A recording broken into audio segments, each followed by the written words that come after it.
This is a Dragon Blazer production, and I am the little boogeyman. All right.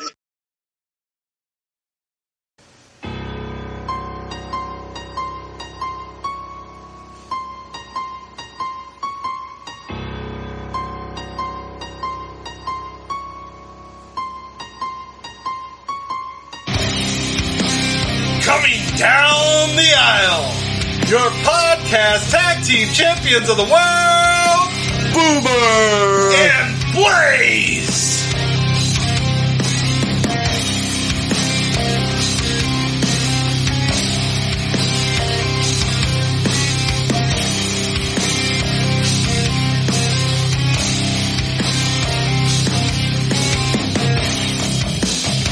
Hello, everyone, and welcome to another exciting edition of the Boomer and Blaze Show. I am Boomer. And I'm Blaze. And as you can see, look at that, 2 weeks in a row. We're on a roll. Yeah. Our work schedules have worked out. So here you go. And as you can see, a little different background today. It's a lovely rainy day here in Ohio, and my studio lighting's not the greatest. So no nerd cabinet in the background today. Instead, we're in my living room, and you can see I'm single. So there you go. It's no. It's a joke. It's a joke. I don't Stop care. those feelings. Stop those feelings. Maybe the giant stop sign. All right. Anyway, here we are. We are back again. As you can see, this week we're going to be covering St. Valentine's Day Massacre from 1999. It's a little crazy because in the WWE pay-per-view world, we're not that far away from WCW being dead, and we haven't even actually got into like WCW yet because we're still kind of in the NWA days, and we're about to see the death of it here in another little over a year, almost 2 years, 2001. So we're getting close to the death of WCW. That's crazy. Yeah. May it rest in peace. Real quick, I was going to skip over this week. I didn't send a graphic. So before we dive into everything I sent you, I'm going to address something I wasn't going to address, but I kind of shared it on our Facebook page, and it's about AEW. When AEW started, I was watching it every week. First year AEW existed, I bought every pay-per-view, man. And that's not cheap. You know what I mean? $40, $50 a pay-per-view every No, one. we remember those days. And yeah, you can go back and listen. We used to have AEW news every week. You notice we don't talk about it anymore. And I don't because nobody cares anymore. AEW is dying. My favorite wrestler of all time, one of them, Edge, for God's sakes, I have an Edge tattoo, is on this show weekly, and I don't care. Nobody does. And Eric Bischoff kind of said it best. Tony Khan is a fanboy with a lot of money living out his fantasies. It's like he's playing 2K with real life people. Tony books for himself. There's lack of story. Listen, like when you bring in somebody, they just signed Okada. Can I ask you, Blaze, my co-host, what's your favorite Okada match? How much do you know about Okada? Are you watching New Japan every week? I have no idea who Okada is. Do you want to know what his contract is? $4.5 million a year. And they think that's why AEW got Okada's because of the contract. No, they got him because WWE didn't want Okada because nobody knows who he is. I've seen videos. The guy can wrestle. I don't know who he is. I don't care.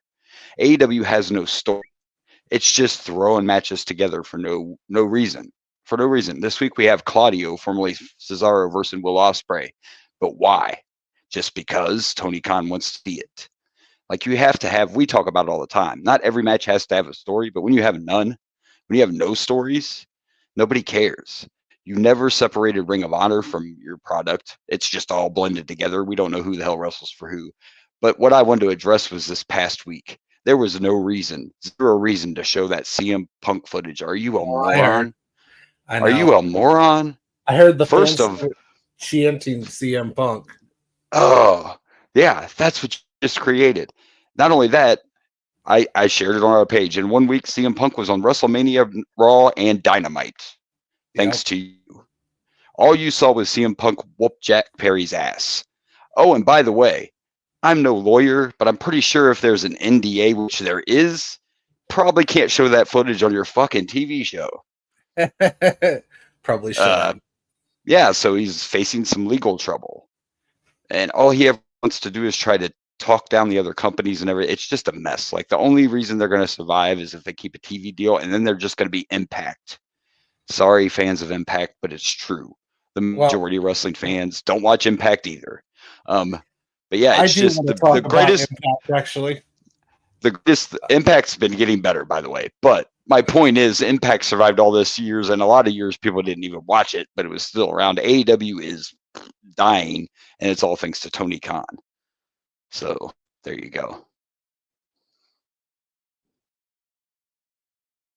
Where did you go now? Where did you go? You said you wanted to talk about him. Yeah, you. Yeah, sorry. For some reason, it said mic was unplugged. Yes, I would like to talk about Impact, but before I do, I do want to talk about this as well.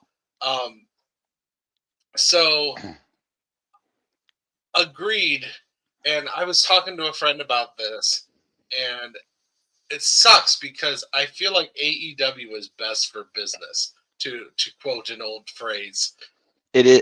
The more wrestling, the better. Like, I don't want them to fail. It's good for everybody. It's good for everybody. Competition makes things better. Now, maybe with Triple H, we won't have the crap that we had when WWE had no competition, but I feel like it does. I feel like it does, and it's best for business of AEW. And it seems like Tony Khan is just running in the ground. It's about to be WCW, and I'm worried. And there's been other things, man. Did you know about the interview before Mercedes Moné debuted? Before Sasha debuted, she did an interview. In that interview, she said, "I have unfinished business in WWE. I will be back." Oh, somebody who just signed said this in a fucking press conference before she stepped foot into your company. Like, it's a joke. It's a joke. Well, she went there to get the money. The reason these stars go is because you get money. And it's less dates. It's not FDR stayed. They could have went back to WWE and got paid, but it's less travel. It's less time on the road. You're still on TV. You're still making money. So these guys are like, hey, fuck it, whatever. You know, like if I can get paid and be home with my family and don't have to travel as much, it's so scary. Eric Bischoff gets pissed, but it's so scary how much it's like WCW was back in the day. It's mind-boggling. Except WCW whooped WWE's ass several times for several weeks. For years, during the Monday Night Wars, WCW whooped that ass. Tony Khan's not whooping anything but his own ass. Like, he's just burying himself. The only positives of if AEW does end up going under is we might get MJF and WWE. We might get. I think that'll happen anyway. Cassidy. But think about this. How many guys would lose their jobs? You can't take all those guys. Jungle Boy. Jungle Boy's already gone. And by the way, though, I kind of love what he's been doing in Japan. That's a whole nother podcast. But he wears a leather jacket that says "scapegoat" on the back. I've heard about this. You know, like, so it's kind of, I like it. Anyway, I wanted to just address that for a minute. Tony Khan, you're a moron. Like, hire someone else to run your company or whatever. But I couldn't imagine if you went out of business. Somebody shared it on social media, and right now, 40 guys on that roster are former WWE guys. 40. Well, that's insane. I gotta bring up something. There was, I should have brought it up last week. I didn't think about it, but there was one major disappointment with WrestleMania. I love that WrestleMania, but there was one disappointment, and it's because nobody said his name. Well, that would be because your new love there, Joe Hendry. Yeah. Do you believe in Joe Hendry? The reason you hear that name is because Joe Hendry. He's not on the main roster yet. I'm sorry. That's why you didn't hear that name. That's a good one. Yeah, Joe, you messaged me about how you're like, I don't know who this guy is, but I'm in. Yeah, the future. He's been blowing up my TikTok, and I am down for it. I've been seeing I don't know, promos. I guess not skits. I've been seeing promos where people are like, "Don't say his name, don't say his name," and then he just pops out of the locker with that giant gay smile, and I love every moment of it. This is my new favorite wrestler, and I've never seen the guy wrestle. I don't know if he can wrestle. He just likes the shtick. Right. But he just likes the shtick. He likes the character. He doesn't even his gimmick is fantastic. I have been obsessed with Joe Hendry. I showed this to a friend of mine who's not even a wrestling fan, and he's like, "This is my favorite wrestler too." I mean, Like, that right there was kind of like an old, like, that had like an old 80s or 90s vibe commercial. That was like an old Gillette commercial or something, you know what I mean? Or a Brute commercial. That was one of the, like you see him in the Rocky Mountains, and it was a totally different thing than you'd expect. Yeah. Or he could sell you a car. That would also be like a feeling. The one bad thing about showing that video like that is that they mute our mics and they get rid of our video. Because I was dancing. You saw me, right? I was dancing. I did see you. Joe Hendry. I didn't realize it was muted at first because I was talking some smack, and then I looked down and I'm like, oh, I'm muted. But yeah, so real quick, one thing about these video clips. When I share a video clip like that, it mutes us and focuses just on that video. We're learning as we go, but one more real quick thing, because last week we were trying to rush because we were like, we want to get an episode in. It's Mania. We don't have to watch anything. We can do it quickly. I had one complaint about WrestleMania 2. I complained about it before, and I thought it would have changed by now, and I don't know what the issue is, but fucking Solo Sikoa can't take a clothesline out of the ring without completely turning his body around before the person even touches him. You're diving out of the ring. John Cena wasn't even near you yet. You're like... I don't know why the man can't go back to the NXT for a minute and learn how to take a fucking clothesline. Luckily, he was in the main event, but I noticed that right away. You know, I'm aggravated. And one of the greatest. I'm still on a high from WrestleMania. One of the greatest Manias ever, and I'm like, fuck you, Solo. You can't take a clothesline outside of the ring. You can take an F5 through the announce table, but you can't take a clothesline. Okay, now that I got that out of the way, let's start and let's get into our. Let's go now that I got my bitch to Solo out of the way. Here we go. All right, let's start off. We had a death. We had an interesting death. We had a death that kind of, what polarized me about this is, I don't know about your feed, there wasn't a whole lot of what I would have expected. There wasn't a whole lot of social media.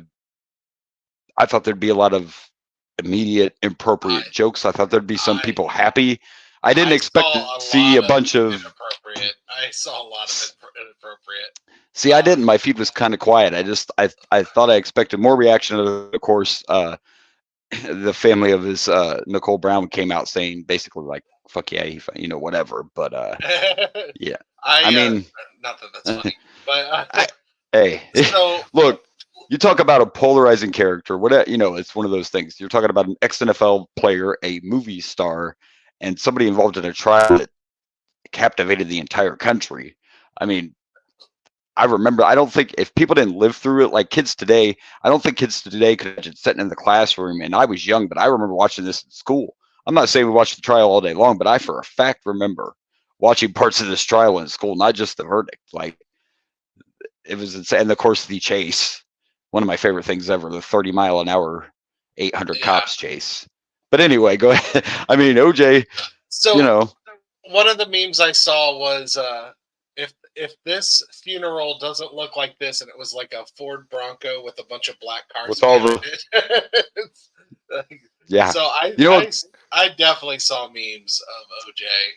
A couple of years ago on Pawn Stars, they had an opportunity to buy OJ's Bronco, and ended up not doing it. They didn't want to pony up what the guy wanted, but it was the Bronco. Oh my goodness. The Bronco, and they didn't want to pay the dough, because the truth is you would have to find the right person. You know what I mean? With a lot of money. Because other than that, it's just a really old Bronco. Like, it's still in great, immaculate shape, but like the value of the cars, so anyway. But yeah, OJ, I mean, my first exposure to OJ was Airplane or Naked Gun, whichever I watched first. I know Airplane came first, but I don't know which one I actually watched. For me, it was Naked Gun, because I actually have never seen Airplane, and I'm very sad about this fact. Wow. Watch it. I've never actually seen it. And it's not because I've avoided it. I just never have just never have gotten myself to do it. Well, I could tell you the Airplane came first, and it's the same team, the same creators made Naked Gun. I'm sure I love it. So, I mean, hey, why not you and your son? I mean, there's an episode right there for you. I already planned on this. As soon as I find an excuse to watch it, I will be watching it. Yes. Yes. So, I believe I saw the Naked Gun before I saw Airplane, but that's I remember OJ is a football player. I found that out, later on. But yeah, I believe I watched Naked Gun before But and of course the trial, and the only people that will ever know the truth are all gone now. So I didn't realize OJ was in know. Airplane. Yeah, OJ is an airplane. I knew he was in Naked Gun. Yeah, he's an airplane. I believe he's one of the co-pilots. I believe. I could be wrong. I haven't seen it in a long time, but he's either a co-pilot or a passenger on the plane. But he is an airplane as well. Yeah. Okay. So. Okay. And I mean, like I said, the trial, like I was looking up some of that stuff today, and the world like literally stopped during that verdict. It was a time where like they estimated $480 million worth of product and labor was wasted because the country literally just stopped during however long it took, to read that verdict. Okay, so I gotta say, first off, fuck OJ Simpson. Second, I was listening to a TikTok the other day that was talking about how OJ Simpson screwed Gargoyles and got them canceled, essentially. Oh. Now, this is how they explained it. In the second season of Gargoyles, they tried doing something that a lot of cartoons don't do. Instead of doing like standalone episodes, they tried doing one long continuous story, which is something that's a lot more popular and done nowadays, but back in the 90s. Yeah, that's called episodic television, but they didn't really do that with cartoons. They but really do that with kids' cartoons. First off, Gargoyles was a lot darker than most kids' cartoons to begin with. Gargoyles was pretty badass. But they were trying to do one long continuous story, and they were doing it throughout the weeks and everything in the second season. Unfortunately, at the same time Gargoyles was being aired was at the same time they were doing the OJ Simpson trial, and nobody was watching it. And there's more evidence of So also, like, that is the anything. biggest problem with OJ Simpson is he ruined Gargoyles season 2. He ruined a lot of TV because that was taking up you couldn't watch anything besides the fucking OJ trial. And I mean, it was. I'm one of those people, right? You know this. We talked about this. You're not a documentary person. I am, and I've watched and read a billion things about this. And whether he did it or not wouldn't matter because all the circumstances surround. There was no way. No, they could have found the fucking weapon with OJ's fingerprints on it. He still would have got off in that trial. It was the circumstances. It was the time. You had the Rodney King thing going on. The attorneys on the other side screwed their whole case up. That whole glove shit put a nail in the coffin. Like, there was just so much that happened that there was no way OJ was going to be found guilty at that time. It was just circumstances. I mean, we know he had something to do with it because when he got sued the second time, he did get found guilty of having something to do with it, whatever they call it. So, I mean, the moment that I lost any doubt, like the moment that I stopped thinking that there was even a possibility that he didn't do it, is when he wrote a fucking book said, "If I did it." Like, yeah, that. But see, the man knew he could have literally. Makes me sound morbid, but he could have literally like went on pay-per-view and just walked up there and said, "Not only did I do it, I fucking got away with it," and they couldn't have done anything. It was over. You can't, double jeopardy. He could have literally admitted to it on TV on a pay-per-view, and they couldn't have touched him. But it's whatever. And then he went through that whole mess of stealing his shit back, but cancer is what ended up taking him out. 76 years old. I was just kind of shocked. Maybe it's just because of the pages I followed that I didn't see more about it. I guess not so much the memes come all the time, but usually when someone dies, you see a whole lot more of like stuff they were in and their careers and blah blah blah. And I think just a lot of people are still. OJ's a little too polarizing. Yeah, he's almost not as bad, I don't think, but he's almost like, I think he's going to be like a Chris Benoit now, right? You can't say OJ, I don't know. It's one of those deals. But anyway, I got a perfect though, like transition, as you can tell, because we're going to go from OJ, who was in Naked Gun, to the Naked Gun reboot that we are going to be getting. This is real. And I don't know if we talked about this before because I've known about it for a while. Liam Neeson was announced a while ago, but now Pamela Anderson has been cast. It is a reboot. So I'm not sure if Liam's going to be Frank Drebin or if they're going to have, a new main character. I'm not sure. Maybe Frank Drebin's son. Maybe. And this name might not sound familiar, but the reason I'm excited is because of the director. I wouldn't have known his name either, but it's Akiva Schaffer. Would have never known his name, but he directed.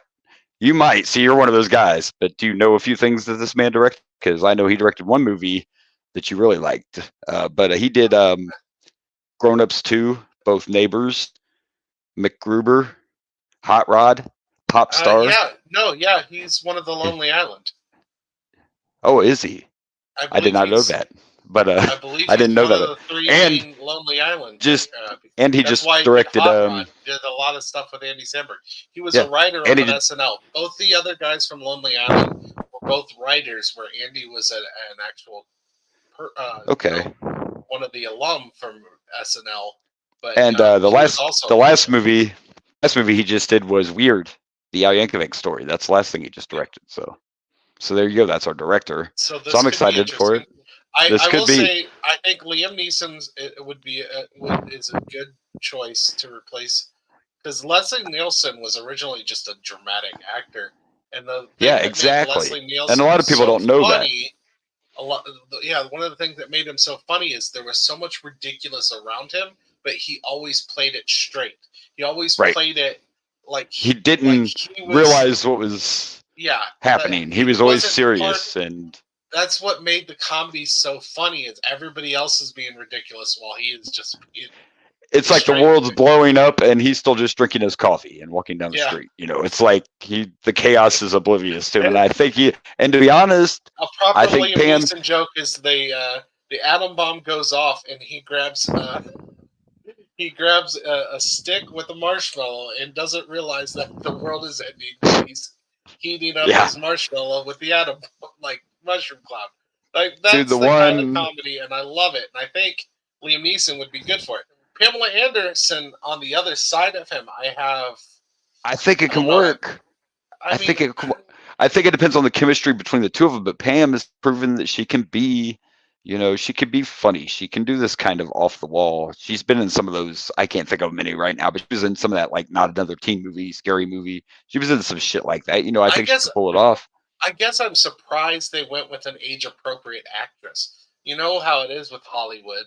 Traditionally, they hire this older man, and then they hire someone half his age to be the female lead. So I'm just surprised. But if you followed, I'm pretty sure Priscilla wasn't that much. She was younger than Liam, but not by a lot. Like, I don't think it was like, But you're right. Normally, the younger, hotter, but Pamela hasn't really done anything in a long time, so maybe it's just one of those, like, hey, it's Pam. Yeah. Let's see what happens. But I'm excited for it. It could be interesting, and I'll watch this. I love the other thing that I love Leslie Nielsen. In fact, even though I've never seen Airplane, when Leslie Nielsen died, I worked at Logan's, and I wrote on where we put like 86 stuff. Whenever we had something that we were out, we had a little dry erase marker that we'd write on the wall. I put up there, surely he'll be missed. Liam Neeson, surely he'll be missed. But don't call him Shirley. Like, I know the quote. You do know the quote. I've never seen Airplane, but I know the quote well. And then he was I was a pilot. very sad, and that's the moment I started realizing I'm getting old, when a few of my coworkers were like, who is that? Yeah, I have a lot of those moments that I don't like to have. The other thing besides the movies itself I always loved about Naked Gun is the way they numbered them all. It wasn't Naked Gun and Naked Gun 2 and Naked Gun 3. It was Naked Gun 2.5. 2.5. Naked Gun 33 and a third. I mean, I love that little thing about it too. But yeah. Have you watched From the Files of Police Squad as well? I've actually watched the show that was. No, but I've never even actually looked for it. But yeah, I know it's the show that it came from. But my stepdad owned it on DVD, so I watched some of it. Yeah. So there you go. We're looking forward to that. Moving on over the weekend, a big music festival, and my wife was there, my future wife. She just doesn't know it yet. Coachella was over the weekend. Coachella was over the weekend, big, huge music festival. And for the first time in, I'm pretty sure, like 20 years, the last time they played together was Coachella. Wait a minute. What? Can't be your wife. Why? Because she's married to Blake Shelton? That doesn't matter. No, because she's my wife, bitch. Oh, someone I've always been obsessed with. But yeah, for the first time in like 20 years, No Doubt reunited at Coachella, and Gwen had to come out looking all No doubty. No doubty. Yeah, I have Looking- had a crush on Gwen Stefani since 1995. Okay. Me too. And mine was so severe that I kid you not, my daughter's mother would not let me watch No Doubt music videos. I could not listen to their music. I mean, to that extreme, which is stupid because I'm like, honey, really, if she shows up at the door, I would definitely leave with her. I don't know what to tell you, but it's not gonna happen. I got a better chance of winning the lottery. Like, it's not gonna happen. I might not have known the term at the time, but when I was married, my wife knew that Gwen Stefani was my hall pass. Okay, I may not have known the term when I was married. Definitely would have been my hall pass was my for sure. Hall pass, 100%. Yeah, and I don't think a lot of people realize this because Gwen Stefani is not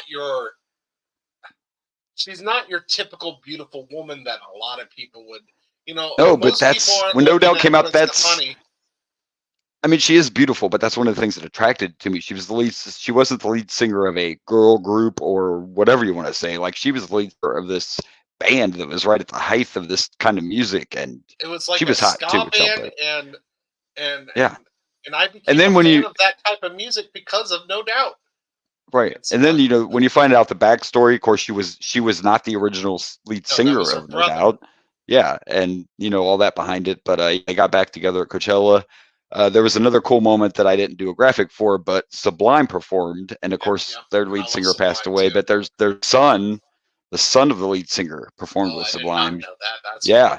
You can look up a video. Jacob Noel, who's Bradley's son, because Bradley, of course, passed away.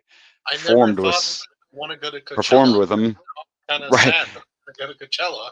But yeah, he performed and he used his dad's guitar. He sounded really good. You missed it, man, because apparently this is what's going to make me sound old, because apparently Ice Spice's performance is being talked about. Someone asked me the other day if I knew who that was at work, and I'm like, no, I don't know who that is. I thought she was a Spice Girl the first time I heard her name. I just knew she was setting at the Super Bowl. Like, I don't know. I know her from the Dunkin' commercial. That's her in that one commercial, right? Ice Spice and the donuts, coffee. I think that's her, but whatever. So you missed Ice Spice. But yeah, it would have been cool to see Sublime. They looked really old though. Like, it looked like Jacob was playing with his grandfathers. They're actually his uncles. Gwen, she's still looking damn good. She does. She still looks like she did back then.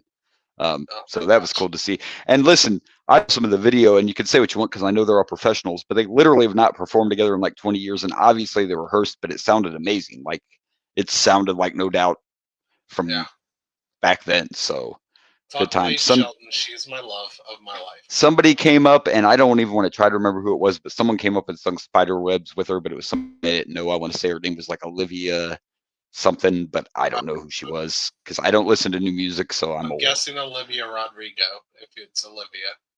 That might be who it was, but somebody like that came up and did. Does she have dark hair?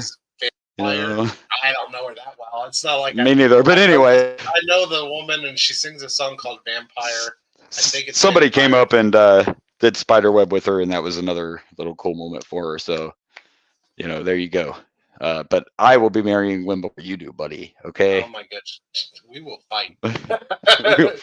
And I just feel like the show is over because the both hosts are the fight to the death. They've over Gwen Stefani. All I got to say to that is, Timmy. If she looks like that now, sorry. I feel like she'll still look like that when she's like 70 because she still looks like that now. I just feel like she's always going to look like that. I don't know. But there you go. Great moment. All right, moving on. It's got to be something you're excited about too, right? This casting news for Sonic. How do you feel about it? We have our Shadow. You know what?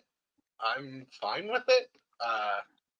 Damn right you are, because John Wick can do whatever he wants. All right, and if John Wick wants to be Shadow, then he's gonna fuck. That's right, folks. Because listen, as much as I love, you take Neo's name out of your mouth like that. See, here's where we have the conflict. Not save the Matrix to be called John Wick now.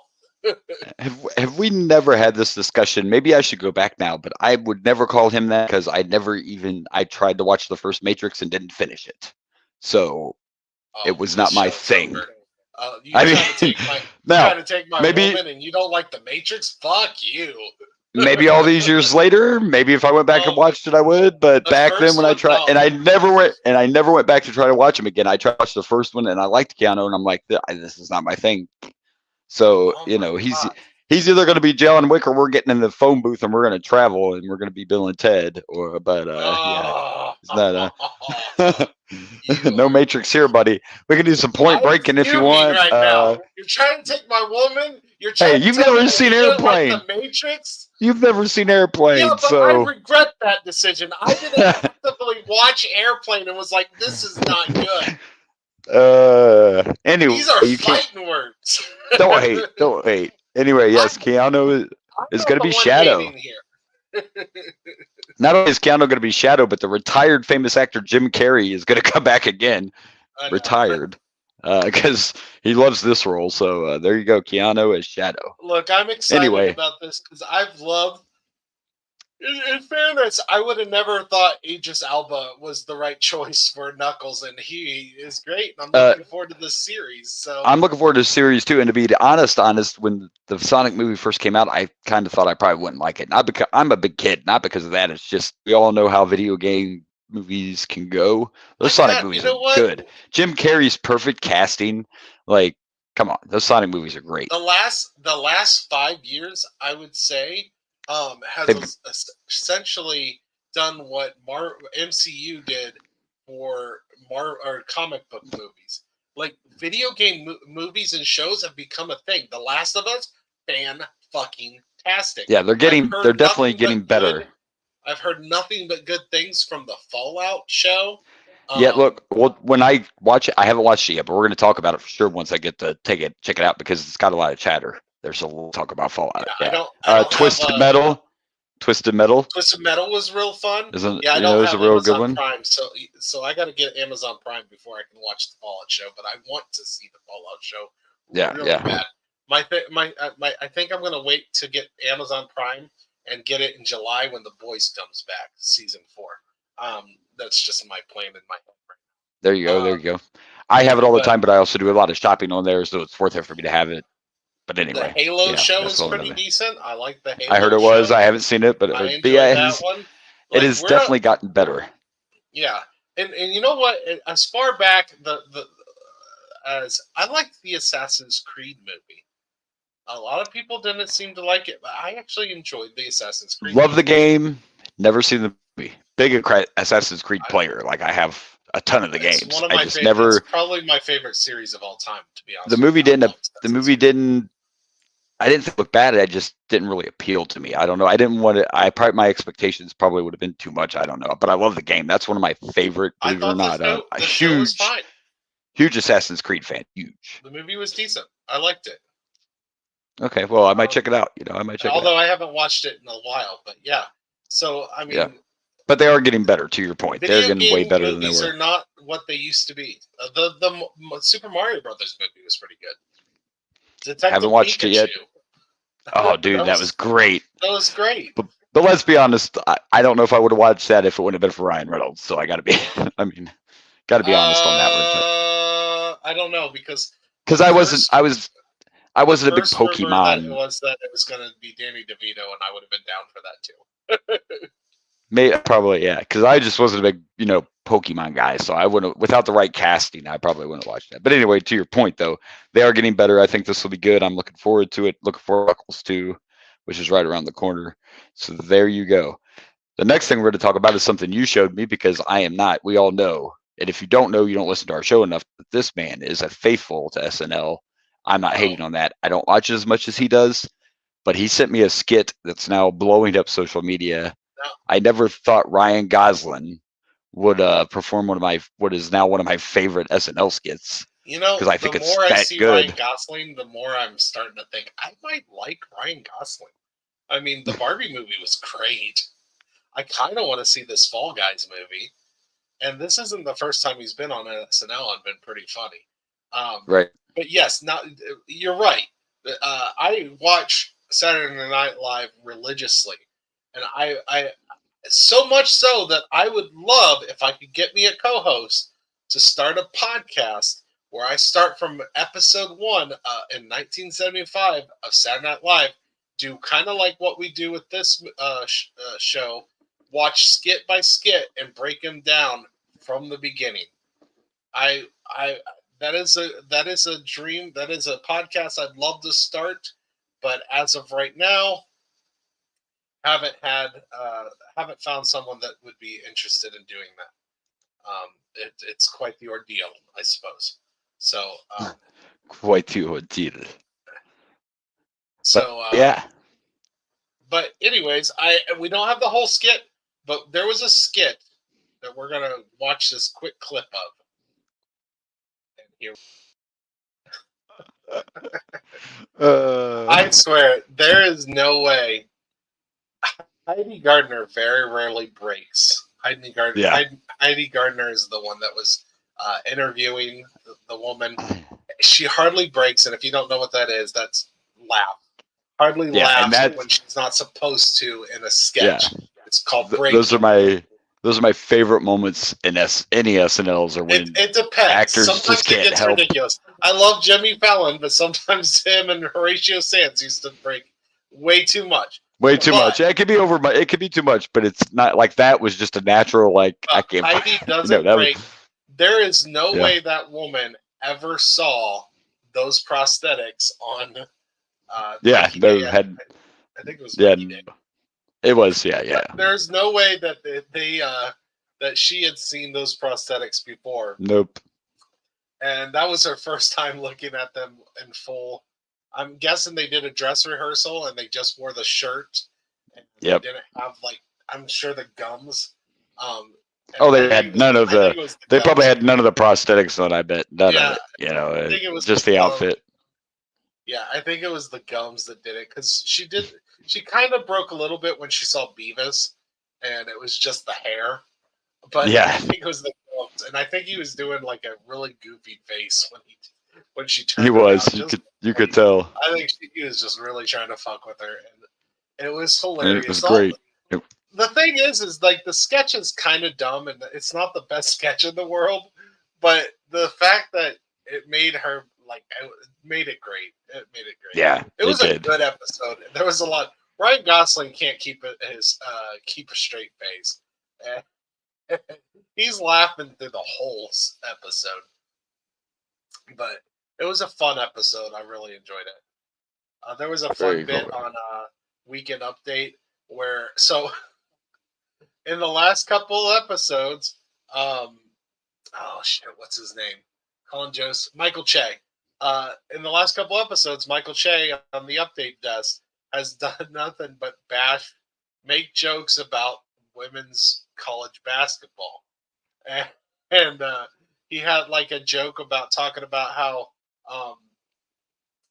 there was a bunch of bars that were showing the WNBA March Madness, or I guess it wasn't WNBA, but the March Madness women's college basketball tournament. Those bars are called the empty ones collectively. I mean, and then he made, even on that show, he made fun of Caitlin Clark. Then the next thing you know, Caitlin Clark showed up and she wrote his jokes for him, and it was just like, there was one. She's like, "I've got 3 tips for you, Michael Che." And he's like, "Okay, what is that?" "Well, just read them for me." And it was, "Be funnier, dumbass." Those were her 3 points. And it was a funny skit. It was good. It was good. It was just funny to see Michael Che just eat his words and stuff. Good times. But yeah, it was a good SNL. Good SNL. Well, that's good. Well, we're going to go from funny to kind of sad. It's not sad. I sent you a photo. I wanted to address this last week, but again, we were trying to squeeze in all the WrestleMania stuff, just trying to get an episode out because you had to work. But I did watch. Now, there was a lot of Bray references during Mania. Of course, his dad went into the Hall of Fame with Barry Windham, and they had a whole moment with the Firefly. But I watched the Bray documentary and had to get the tissues out. And at WrestleMania, they revealed we were going to get the Fiend back, which we talked on the podcast, and that's where we were going to go eventually. And this was the design for the new Fiend. I couldn't get a good shot with the lantern in too, but the lantern has those teeth just like that new mask does. It has the sharp teeth. Yeah. The back of his mask, that's actually that face. They actually did a sculpt of JoJo's face. So that's actually his wife's face that baby doll mask was actually made Oh. from a sculpt of JoJo's face. And then something I never noticed before until I saw it during WrestleMania. They showed on the documentary too, but Bray used to have, I thought it was just random like stuff when he was the Fiend on his pants and things like that. But he put like his kids' birthday dates and their names and stuff would be on his gear, and you just never noticed it because of the way it was. And in his mask, I never knew this. In the Fiend mask, I'd have to go back and watch. I believe it's the ages of his children or maybe their birth year, but the stitches actually are not just stitches, they are a year when you look at the stitches and the Fiend masks. Like some crazy stuff I just never noticed before. But this is the Fiend that we were going to get. Bray did the back of the mask because he was going to stop doing the spider crawl this way for whatever reason. Maybe it was just getting to him, or maybe he thought he needed a change. So he wanted something to make it cool when he was, going this way towards somebody instead of doing the back crawl. And that's where that came from. Yeah. But on the other hand of this, even though it was very sad at the end of the documentary, they definitely teased Uncle Howdy. So it looks like you can believe again, but it's going to be in a dark way. And we're getting teasers again. It's Bray Wyatt all over again. We are getting QR codes. We're getting breaks into the show. Yeah, I saw one during New Day, during Raw. Yeah. New Day. Yeah, so it looks like the Wyatt family will be coming back. And I'm interested to see what he'll end up doing with the character. As far as I'm sure most people wouldn't want to see Bo become the Fiend. But no, what's he going to do with the Uncle Howdy character will be interesting to see. What I'd like to see is nobody's the Fiend. The Fiend is the rocking chair. And right. He's like the leader, but he's not with us, but he's there. I still would like him to be the Wyatt. I don't want anybody to be the Fiend, but they can be the Wyatt family or the Wyatt Six, which was going to be the group or whatever. I still want it to be the Fiend's group, even though the Fiend's not with us. And an interesting side note, Eric Rowan, he goes by Eric Redbeard now, has canceled all his independent scheduled dates, saying that he has signed not with who, just saying that he can no longer perform in the Indies because he has a contract deal. So it's possible he is coming back, which would totally make sense if they're going to do this group. Braun Strowman would also make sense. I don't know if Braun's injured right now or why Braun's not around, but he would also make sense. And of course, Alexa Bliss would make sense. Yeah. So we'll see where that goes. But yeah, there you go. That was going to be the Fiend's new attire. You notice there's claws on the one hand. He's got like claws on the one glove there. That would have been. I think it'd be cool if like maybe they had the Fiend Max on the rocking chair, like just propped up on the rocking chair and like do things and just like keep the Fiend there in our hearts and our minds, but nobody should be the Fiend. No, all new characters, like essentially. I mean, let's face it. I mean, and I feel like Bray would be cool with all of this, but make it like, I mean, essentially you do cult, so you kind of mix the Wyatt family with the Fiend, exactly. I see it as like a cult of Bray, which would be, I think, really cool. Exactly. I think that's the direction you got to go, and I love too that. And again, he's gone now, so it doesn't matter. But I love under the new era, under Triple H and everything. I love that they let Bo Dallas have the time he needed, to grieve, to mourn, and to get Like we're gonna do this on your time. We don't have to rush this. And I do believe next year's when Bray's gonna go into the Hall of Fame. I don't know why it didn't happen this year. Get that Wyatt didn't happen, but we still got Wyndham and Rotunda in the Hall of Fame. It just wasn't Wyndham Rotunda, but we got Man Rotunda. So it was close, right? It was there. So there you go. All right. Moving along. Did you watch any of Raw? I got a little sad. I cried a little bit. I watched all of Raw.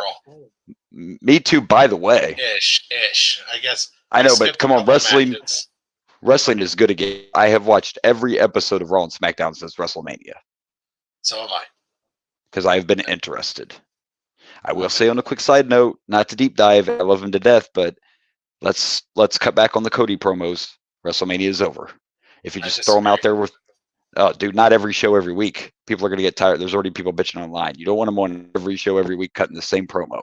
I'm just saying, I love Cody to death, but if you want him on TV, have a match or something, but these 20, 30-minute promos every show, people aren't going to want that all the time. It's fine right away because he's fresh off Mania, but I think yeah. they keep it. I think they keep it up until the draft, and then he gets. And put they on might. an actual show. And they might because he's going to get put on SmackDown. So they might keep it up till the draft. But yeah, I see him on SmackDown because that's where the title came from. You did notice, I'm sure, on Raw too, that they didn't call it the Universal title anymore. They haven't changed the belt itself. Undisputed. The belt still is Universal, but yeah. But this is what was sad. Apparently, Rhea was legit injured in that backstage segment with Liv. But I love just like they did with Drew and Punk, though. I love that they're going to play off of it. Liv played off of it like she made these comments like, bad, I didn't mean to hurt her. So they're going to play like Liv hurt her. But unfortunately, Rhea had to vacate the title. Very sad. They're going to crown a new champ next week. I was surprised they're doing it that quick. Yeah, I'm just curious. I feel like nothing else was said after the draft, but whatever.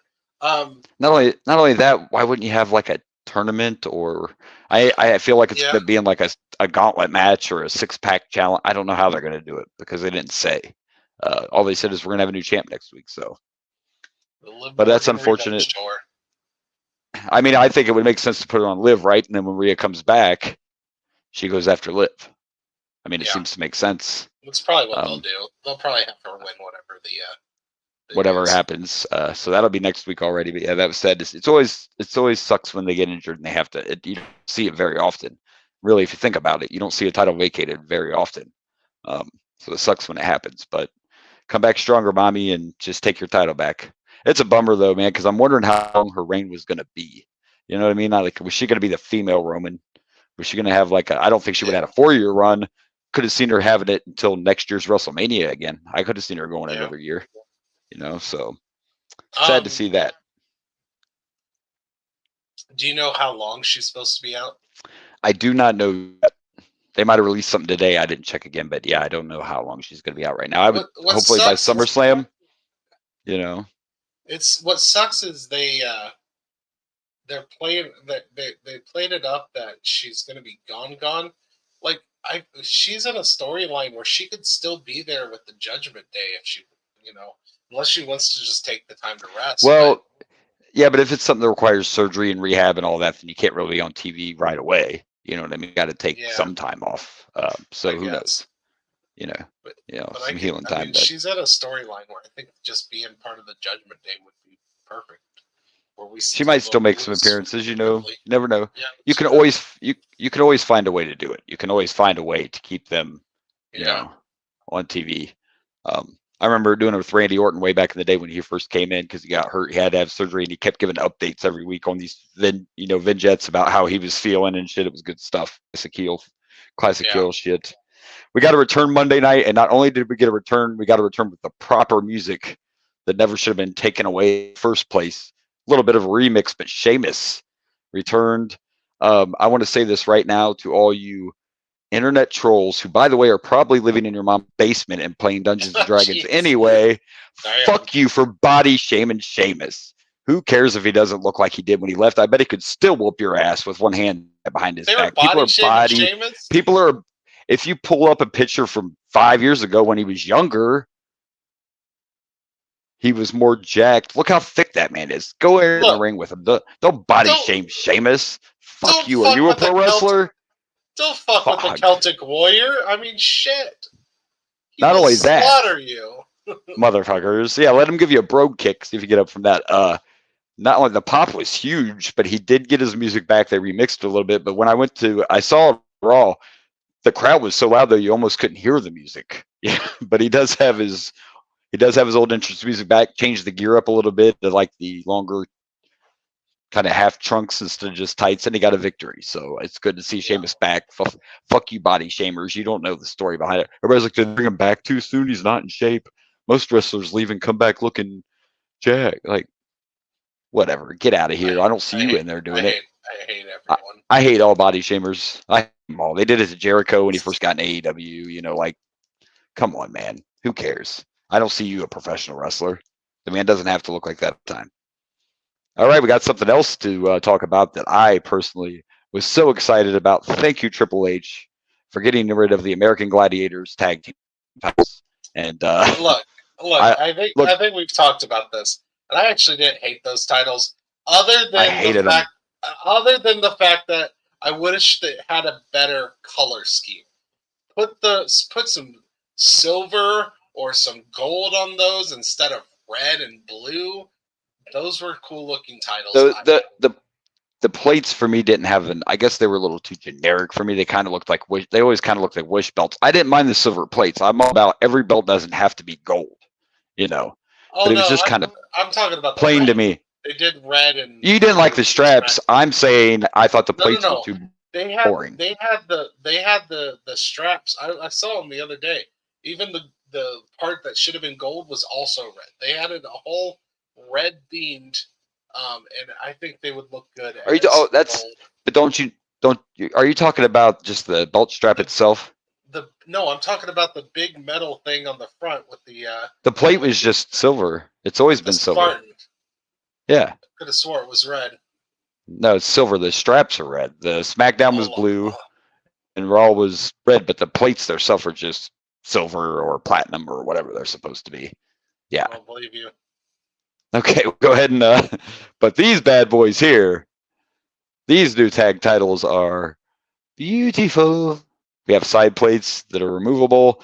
The one I found awkward on Raw was R-Truth tried to be funny during the belt presentation, and nobody was laughing.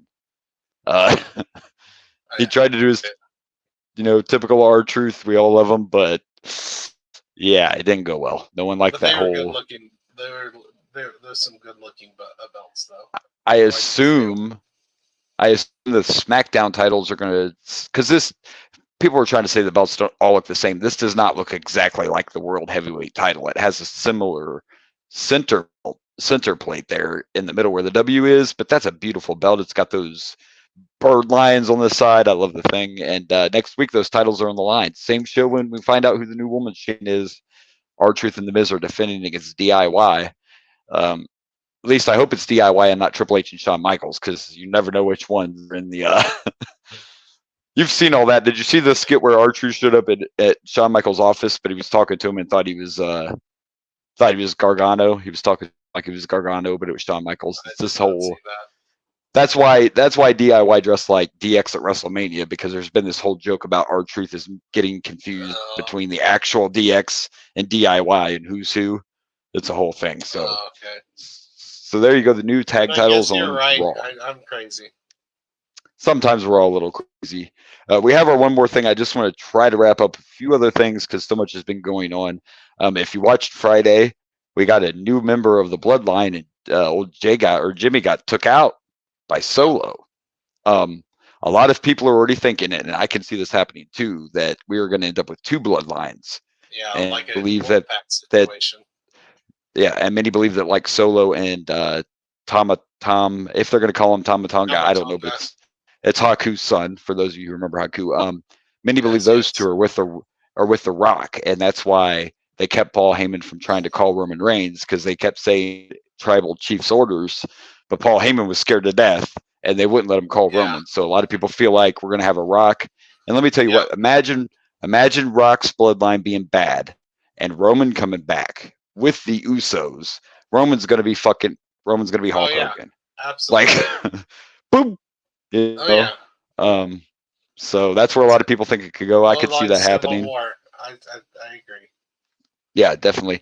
And real quick, I don't know if you got to see this, but everybody look this video up if you didn't get to see it. But this is a video from WrestleMania 40, and Jey Uso is on the ramp entrance. They're out there checking out the arena with his son, and out of nowhere, he super kicked his son, and super kicked him hard enough he knocked his son's glasses off, and his son no-sold that shit. It was one of the things just made me laugh. Like, you could hear the super kick, his glasses went flying, and his son was just like, didn't fall or nothing. He didn't sell for dad at all. It's just kind of funny. I just thought it was kind of hilarious. It looked like a really good kick, and his son just stood there like, whatever, dad. Anyway, there you go. I think we only got one thing left. Did I miss anything? We have one thing I don't think so. We have one thing left. One of our favorite things, and it's that time. It's time for the Chic Tweet of the Week. Chic Tweet. Chic. I'm trying to pull it up. I vaguely remember which one I picked. I know which one I picked now. Another reference to a old rock and roll song, but I don't remember these lyrics. Maybe I'm wrong. We built this city on rock and roll and beating the fuck out of Hulk Hogan. We built this city on rock and roll and beating the fuck out of out Hulk of Hogan. Hulk Hogan. Yeah. Oh, look, he's right. It does go with it. I guess that was the lyrics. I just don't remember them. Wow. Huh. I mean, Well, I, yeah. I got you. I knew you'd remember it because, fuck Hulk Hogan. So, there you go. I feel like Chic Tweet has just yeah. now become me singing the Chic Tweet of the week. It has because we've had quite a few musical references, so but I like to try to, mix it up. I deep dive into those. I'm down. I'm enjoying this. It's Oh, really yeah. fun to try to get the right musical. Yeah, exactly. It's it's fun to and we're I'm gonna be sharing some too, though, by the way, that are new, and it's his family doing them, but they're it doesn't matter to me. It's still the Sheik, you know what I mean? Because there's some of these new ones that the family are doing that are hilarious, so you can definitely tell. So to me, if it's on the Sheik's page, it's the Sheik's tweet. So I just wanted to share that. Right. But this is an older one, so I think there you go. Yeah. So all right. Well, there you go. We did our opening. We made it through, and now we are getting ready to watch St. Valentine's Day Massacre from 1999. And by the way, if the podcast gods are on our side and we record next week, we're gonna have a WrestleMania. We're moving right along, man. That's what's after this, WrestleMania. All righty then. So, all right. Well, let's do it. All right, so here we go. It's St. Valentine's Day Massacre, February 14th, 1999. It takes place at the Memphis Pyramid in Memphis, Tennessee. 19,028 fans. And of course, I sent you another picture I said we'd be sharing, and that's because this is what the pyramid looks like now. The pyramid closed due to financial struggles, set empty for a few years, and then was bought by Bass Pro Shops. Oh, gosh. This fucking arena is now the largest Bass Pro Shop in the world. So if you're ever on the road to Memphis, Tennessee, and if you don't normally watch along with us, just go watch this. Just watch the first match. Look at that crowd. Look inside there. And of course, there is obviously more than just an arena in this building. And realize that it is now a fucking Bass Pro Shop. How's that for a little bit? I knew about this building because I'm a nerd and I watch shit I don't need to watch, but I had no idea. I did not remember they held a pay-per-view inside of the pyramid in Memphis, Tennessee. So there you go. Road trip. Not really. I mean, I would just because I bet it's amazing. I'm not a Bass Pro Shop guy, but I'm sure that has to be amazing inside that building. I mean, we'd go in there and be like, "Sir, can we help you?" No, we don't give a shit about your fish shit. But the reason I'm at your there's a pay-per-view here once. I don't want to fish. I'm at your store because Mr. McMahon fought Stone Cold Steve Austin in a cage in the fucking fishing department. Right here. Stone Cold bled right over there in the fucking hunting gear. Right over there. So there you go, Bass Pro Shop. Interesting, huh? By the way, this pay-per-view is right after the famous Mick Foley's going to win the title on that other show. That's going to put butts in seats. This is right after the Raw where Mick Foley won the world title thanks to Stone Cold Steve Austin. So that gives us a little bit more backstory. That's why we have Rock and Mankind Night for the title, and we got McMahon and Austin in a steel cage. So there's something else that happens on this. This, for some reason, feels like it's a pretty big show. So anyway, let's move on to our opening contest here. And very large show. I'm sure. It's that way. Kind of a giant show, A giant show, yeah. Big surprises can happen sometimes, I'm going to need you to stop all the BS. That's a good one. Damn, I hate you. Thank you. Thank you. He'll be here all week, folks. All right. Good one. God, I hate you. Why did I think of that? All right. And we have Jerry the King Lawler and Michael Cole on commentary. We got this really cool opening with some really old style music, and that's because Vince named this paper after the St. Valentine's Day Massacre of 1929, where it said that Al Cone's boys killed 7 of Bugs Marone's boys in a little massacre. So that's what this is named after. So we had kind of like a old gangster music kind of theme to start the pay-per-view. And I don't know if gangster music was the right choice, but it was. Well, I'm not talking music from the 20s. I'm talking about gangsters from the 20s too, though. I'm not talking like gangster rap like Tupac. I'm talking like no. I'm aware of that, but the song was about being crazy for you or something. I wouldn't call that Yeah, gangster well, music. I'm not talking about gangster rap. I mean, like, yeah. for some reason, I Tupac don't. would have worked better though. I don't know why we didn't. Anyway, you know. Wow, are you okay? It seems like your table swallowed your arm. Are you okay over there? I just want to make sure. This happens. Oh, okay, it's good. It's still it happens. Studio's looking amazing, by the way. Oh, by the way, you got to see this? This is my new my mouse. Oh, nice. Iron Man mouse. I dig it. I dig it. Uh, Speaking of mice, no, not really. But before we start the pay-per-view, I wanted to mention the dark matches. We did have a couple of dark matches that probably lasted longer than this kickoff match. But anyway, we had Too Much took on the Hardy Boys, and that was a fucking dark match, man. We But just we're don't gonna get too watch. much at all. But we're gonna watch what we just watched, but we don't get to see the Hardy Boys too much. That's fine. Viscera defeated the Boss Man, and Billy Gunn defeated Tiger Ali Singh. So there you go. There's your dark matches. In our opening contest, it was a battle of the dusts. No, not Stardust. Oh man, Blue Dust. Blue Dust. I And forgot Gold all about Dust. Blue Dust. I don't ever remember this. I remember the Blue Meanie being in WWE, but I don't remember him doing this Blue Dust thing. Yeah, I don't Gold, remember either. Gold Dust came out first, and then we had to watch this video, which was fine until we saw the Blue Meanie laid out like Jack in Titanic, and he was in a thong, and his body was painted completely blue. I didn't need to see that. But he came out to Gold Dust music. Heel 101, kids. You want to get some instant heat. Come out as your opponent's character and use their entrance music. That's I just don't understand why they thought why someone saw Blue Dust and was like, you know what I want to make? Avatar. okay. Here's something interesting. The Blue Dust character, because I told you I found a picture of him and it wasn't WWE, because he did this shit before he got in WWE. This is like indie scene stuff he was doing to make fun of Gold Dust. So I'm shocked they even let him do it in the WWE. Yeah, that's kind of crazy. That'd But be like they bringing also Blue Cane in. they also let him do the BWO, which was something he was doing outside of WWE, and of course is a ripoff of not a ripoff, but we've had all these ever since NWO. You had the LWO, the BWO. You had all these other, So yeah, I was kind of shocked they let him do it, but this was it was fine. It was a fun opener. I saw way too much of Blue Dust ass. I could have lived without that because he's wearing this like onesie jumper airbrushed thing. I don't know. He had on legit wrestling shoes though. I don't know if you noticed that, but he had like, actual like mat wrestling with his jumper. It was a short match. Yeah, it was short. Goldust went for Shattered Dreams. He didn't get it. Blue Meanie went for a moonsault and missed it. Yeah, and then we got the curtain call. I think so. That's called right. Curtain call. Yes. Yeah, I believe so.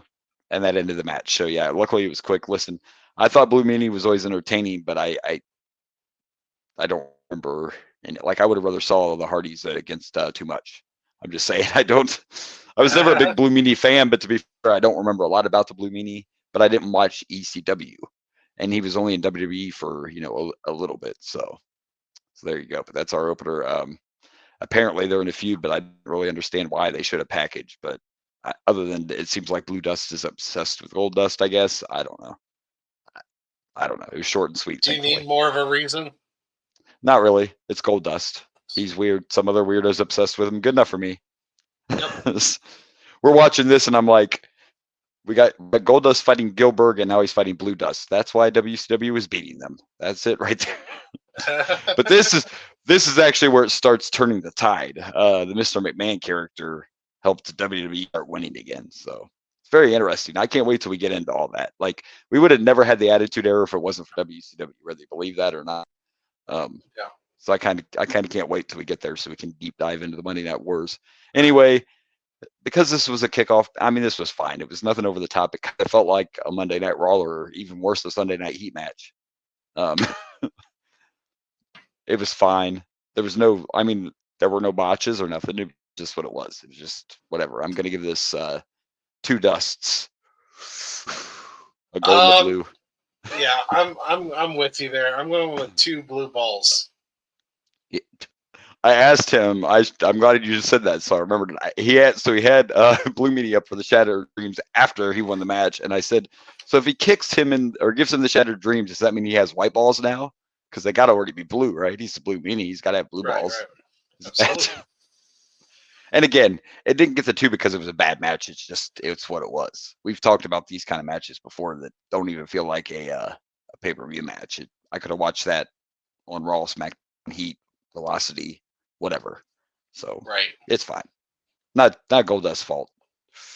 You'll always remember the name. Goldust. So now, if we want to see the ultimate grudge match, we have to get Blue Cane against Blue Dust. We have to make this happen. It's got to happen. Fair enough. I'm just saying. All right. Well, let's hope whatever's next is a little more something to talk about, because this was just, yeah. Boomer, I feel like you're getting a little blue. Blue. I am, but luckily, I know there's kind of a giant surprise later. So, yeah, I went back there. Yeah. I went back. I'm waiting for that giant surprise. I told you to stop that BS. All right, you did tell me to stop that BS. Let's do it. All right, so here we go now. This is more like it. Our next match, they tell us that the hardcore title was vacated by the Road Dogg due to an attack. So our next match, we get Al Snow. Head is not in this match, even though it is a hardcore match. We get Al Snow and Hardcore Holly for the Hardcore Championship. And at this time, Bob Holly just turned looking like Arnold Schwarzenegger compared to what he looked like before. And these guys both part of the Job Squad, but this was fun. I like me a good old hardcore battle. They were everywhere. You know what I'm saying? They went in the river. Literally everywhere. Out of the stadium, across the parking lot, and even down to the fucking river. There was a chair shot earlier on that made me cringe a little bit, just because, concussion, maybe not a good idea. But it was, not only did they go down by the river, it was just fun and creative, and you could tell some of this was just, oh look, I found a stick by the river. Let me use this motherfucker. That stick dirty, hit the freaking camera. yeah. Hardcore Holly went to hit Al Snow with a stick on his back, and when he hit him, the stick bounced off instead of breaking, and then hit the fucking cameraman. Over the river and through the woods to hardcore match we go. When they were fighting through the arena, they got to a spot that was obviously where they kept the janitor's equipment. There was 10 mops lined up, 10 wooden mops. Al Snow just starts breaking them fuckers off over Bob Holly's back. It was just fun. And guess what? Neither one of them bled, and it was still a great match. They didn't have to, because they didn't really do anything that required bleeding. And they said it was we're in Mississippi, and I believe they said it was 30 degrees outside, something like that. So that Mississippi River had to be cold as shit.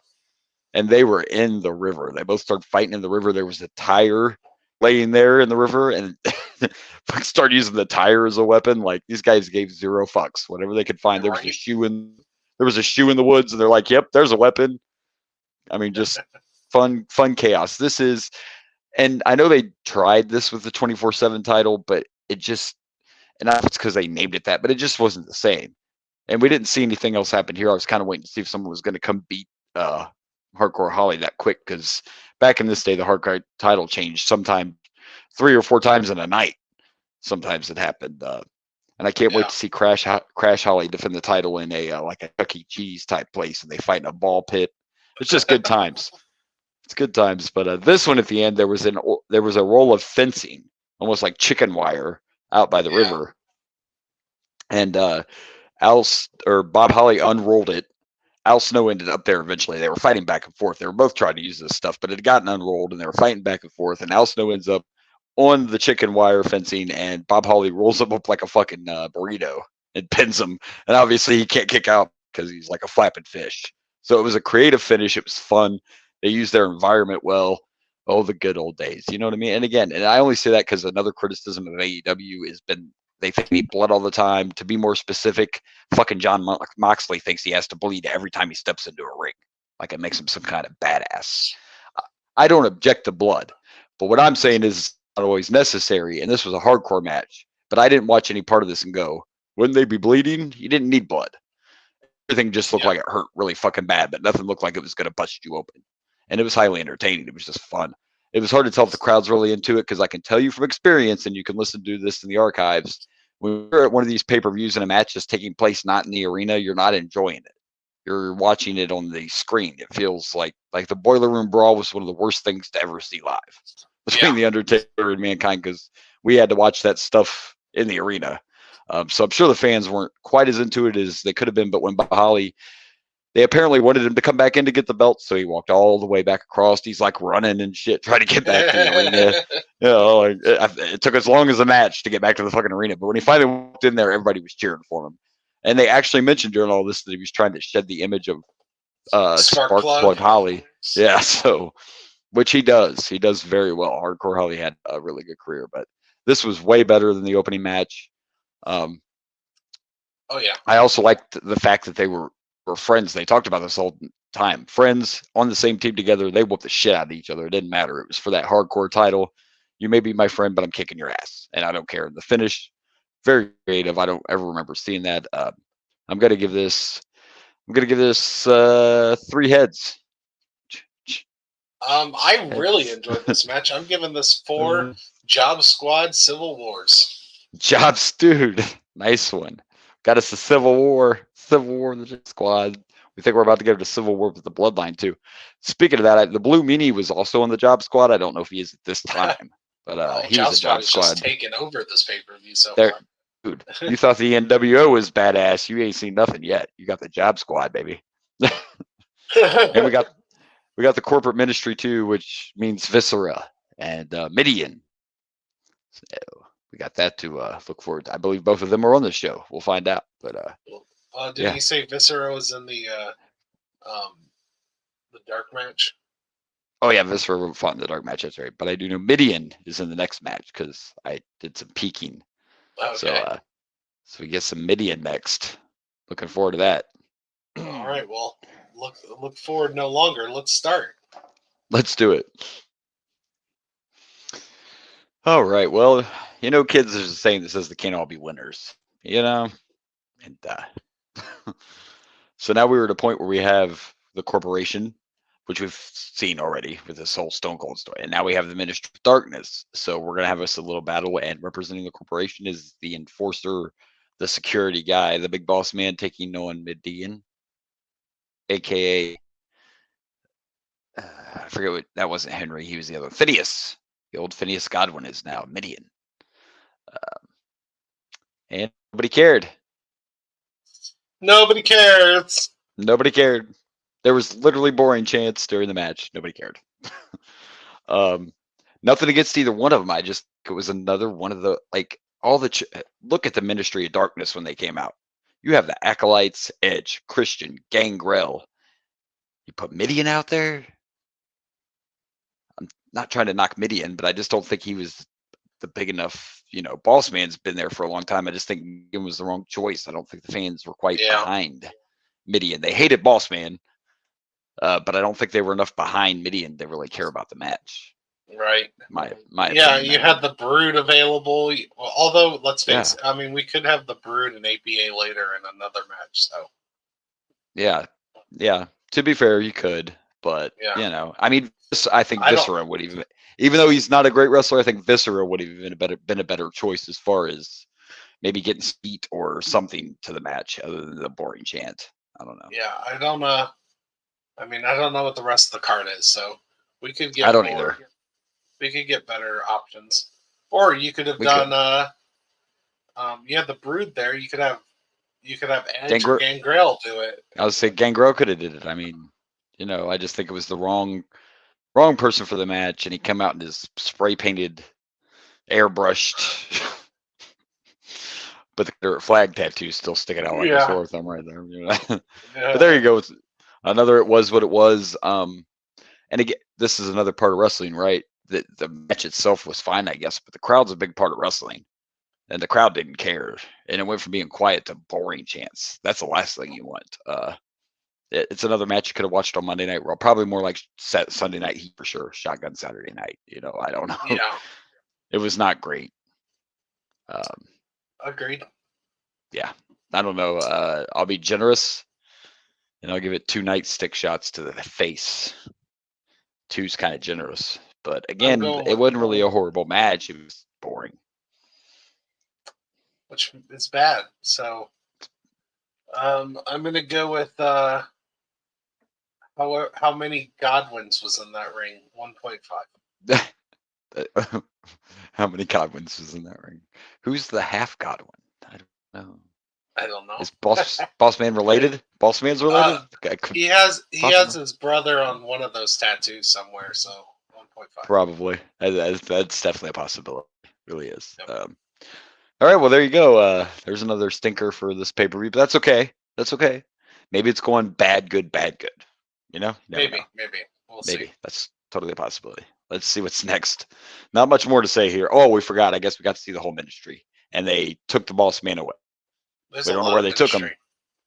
But the whole ministry came out and they carried the Boss Man away. Undertaker even came out to watch them beat up Boss Man and carry him away. So Boss Man kidnapped by the ministry. Just wanted to throw that in there. Well, they wanted a souvenir, Boomer. They wanted a souvenir, and they brought the souvenir home. We haven't even got to the tip of the crazy shit the ministry's about to do. Just the tip. Nothing like good old crucifixions on TV. Anyway. Oh, I know. I remember that. Yeah. Yep. All right, let's move on. Let's move on. All right, so here we go. And our next match is for the WWF Tag Team titles, and it is D'Lo Brown and officially Sexual Chocolate Mark Henry, because we got the music this time. We got the Sexual Chocolate entrance music, which I kind of feel like should be the new Sexual Chocolate. That's just what I feel. I think that you could carry that on. I'm not chocolate. I'd be sexual white chocolate. Sexual white chocolate. Okay. Yeah, that's right. And Mark Henry and D'Lo actually had Ivory with them. So they have the Sexual Chocolate music. They have Ivory with them. They're both wearing kind of nation domination gear, but they're working on it. And their opponents are Owen Hart and fucking JEFFJERRE Jeff Jarrett with Deborah and the puppies. The puppies also came. I think Ivory had a couple of puppies of her own, I believe. As well. But good tag team match with all the stuff you would expect. I was actually shocked that there weren't more shenanigans out of the ladies. They kind of behaved themselves till the end of the match. Till the end. But I kind of expected it to happen earlier than that. Mark Henry was wearing a very serious knee brace, so I'm assuming, of course, they're using it as a work, but I'm assuming he probably had an actual injury at this time, because that was like a decorative knee brace he had on. That was some serious shizzle there, if you know what I'm saying. But this was a good tag team match. I enjoyed it. 4 men very capable of performing. Doing this podcast always can change our perspectives, which we've talked about before. And I never hated D'Lo, but I've already said how much more appreciation I have for D'Lo now, going back and watching. And I don't think it was because I didn't like D'Lo, but at this time there's so many stars. I'm watching The Rock. I'm watching Austin. I'm paying attention to that. Some of the mid card guys just got lost in the shuffle, so I just don't think I appreciated D'Lo as much as I should have back then. Because again, like you pointed out, one of the best things he does is that leg drop. That standing leg drop's just beautiful. That looks better than Hogan's leg drop. And I know Hogan doesn't just 100% leg drop. I think it might even be better than Taker's. And Taker does a pretty damn good leg drop. It's just something about doing it from that standing position that makes it so It's probably my favorite leg drop of all time. Yeah. I mean, it's something really about cool. It's a snap leg drop. It's different. It's unique. And he does it perfect, like every time. I'm pretty sure this didn't break down to the end. The end is where all the chaos started. We got Deborah up on the apron teasing us that we're going to see her boobs. We're not going to see her boobs, but whatever, Deborah, you hoe. And chaos. Let's not slut shame. We won't slut shame. Now you can correct me if I'm wrong, but I'm pretty sure. So we're in the middle of chaos, all right. And I don't remember if Jeff or Owen were the legal guys, but I know D'Lo was the legal man. D'Lo was legal. But all this chaos breaks up. He goes up to do a frog splash. That's when Deborah starts doing all her, Right. And then here comes Ivory. D'Lo ends up down on the floor. And while all this is going on, the ref's distracted. Jarrett takes the guitar and busts Mark Henry's knee with it. Actually, Owen might have did the chair shot. No, Deborah did. Deborah did the chair shot, right? Or did Deborah just... No, Owen was distracted. Or Owen did the chair shot. Did the guitar shot. I Or keep the saying guitar. Yeah, Owen with the guitar shot. Deborah to and the knee. Deborah was distracting the ref. Right, and D'Lo and Owen ended up outside, and then Jarrett made the pin, a submission, got the figure 4. Point being, Mark Henry wasn't the legal man, but the ref lost track of everything during the chaos. But I'm pretty sure Mark Henry was not legal. I'm pretty sure D'Lo was the legal man. But they're with the chair, the dastardly chair. I also found it great that Jarrett was getting booed, and they're in his fucking hometown. Even heels, most wrestlers get cheered in their hometown. Not when you're fucking Jeff Jarrett, baby. You're That's a heat right. magnet. You're a magnet just because you're Jeff Jarrett. I mean, by the way, I'm the perfect example of exactly what he was going for, except I hate him for different reasons. But that's what Jarrett wanted. Like, I remember an interview when someone asked him about his original WWF outfit, all the light up shit and all that. He was like, he said to the interviewer, "Didn't you hate that shit?" And the interviewer goes, "Yeah." And he's like, "Exactly. That's why I wore it. It was instant heat. I came out in that fucking flashing outfit, and people were like, 'Look at this asshole.'" Yeah. Instant heat. But overall, a good match. A little bit of chaos at the end, but that's what makes these tag team matches fun. Almost makes it feel like this rivalry may not be over yet. And they teased us a little bit with Jacqueline and Deborah, but I don't ever remember. I could be wrong. I don't think Deborah McMichael ever had an actual wrestling match. I'm sure she was in some brawl and panties matches. Probably. And of course, her jacket got ripped off, and Jeff Jarrett used the tag titles to cover the puppies because that's what she needed. Because those are some big dogs. You know what I'm saying? The puppies are big. You need tag titles to cover them bad boys. That's right. Fun, entertaining, classic tag team match. Good ending. I'm gonna give this. 3.5 puppies. I'm gonna give this 3.5 sexual white chocolates. Sexual white chocolate. I like it. That's right. I'm pretty sure we're going from sexual chocolate to a porn star. That's why the WWF was great in the 90s, kids. I mean, let's be honest. Ivory and Deborah weren't already practically porn stars, but I digress. Let's go. Deborah was a puppy salesman, okay? But All right. Let's go. Let's do it. Excuse me. All right, so here we go. Our next contest is for the Intercontinental title, but it's about a little more than the title, because I'll tell you what, if I had a porn star fucking with my sister, I'd be pissed off too. You know what I'm saying? I'm just saying. I get it. So the story is Val is having relations with Shamrock's sister, Ryan Shamrock, who's not really his sister. And they're battling the Intercontinental title with the star of the match as the referee, badass Billy Gunn. Billy Gunn, look, this is a great story to have, great wrestling match between two badass athletes, but Billy Gunn was the star of this match. And he was being... I spelled Val Venus wrong. Did you spell penis? Oh. No, I put a C instead of a V. Cal Venus? Oh. Cal Venus. And the great part, we were both actually talking during this match, because immediately I thought Billy, if he was going to be dirty ref, he was going to do it to Shamrock, but he was doing it to both of them. Like, his counts were like tortoise slow.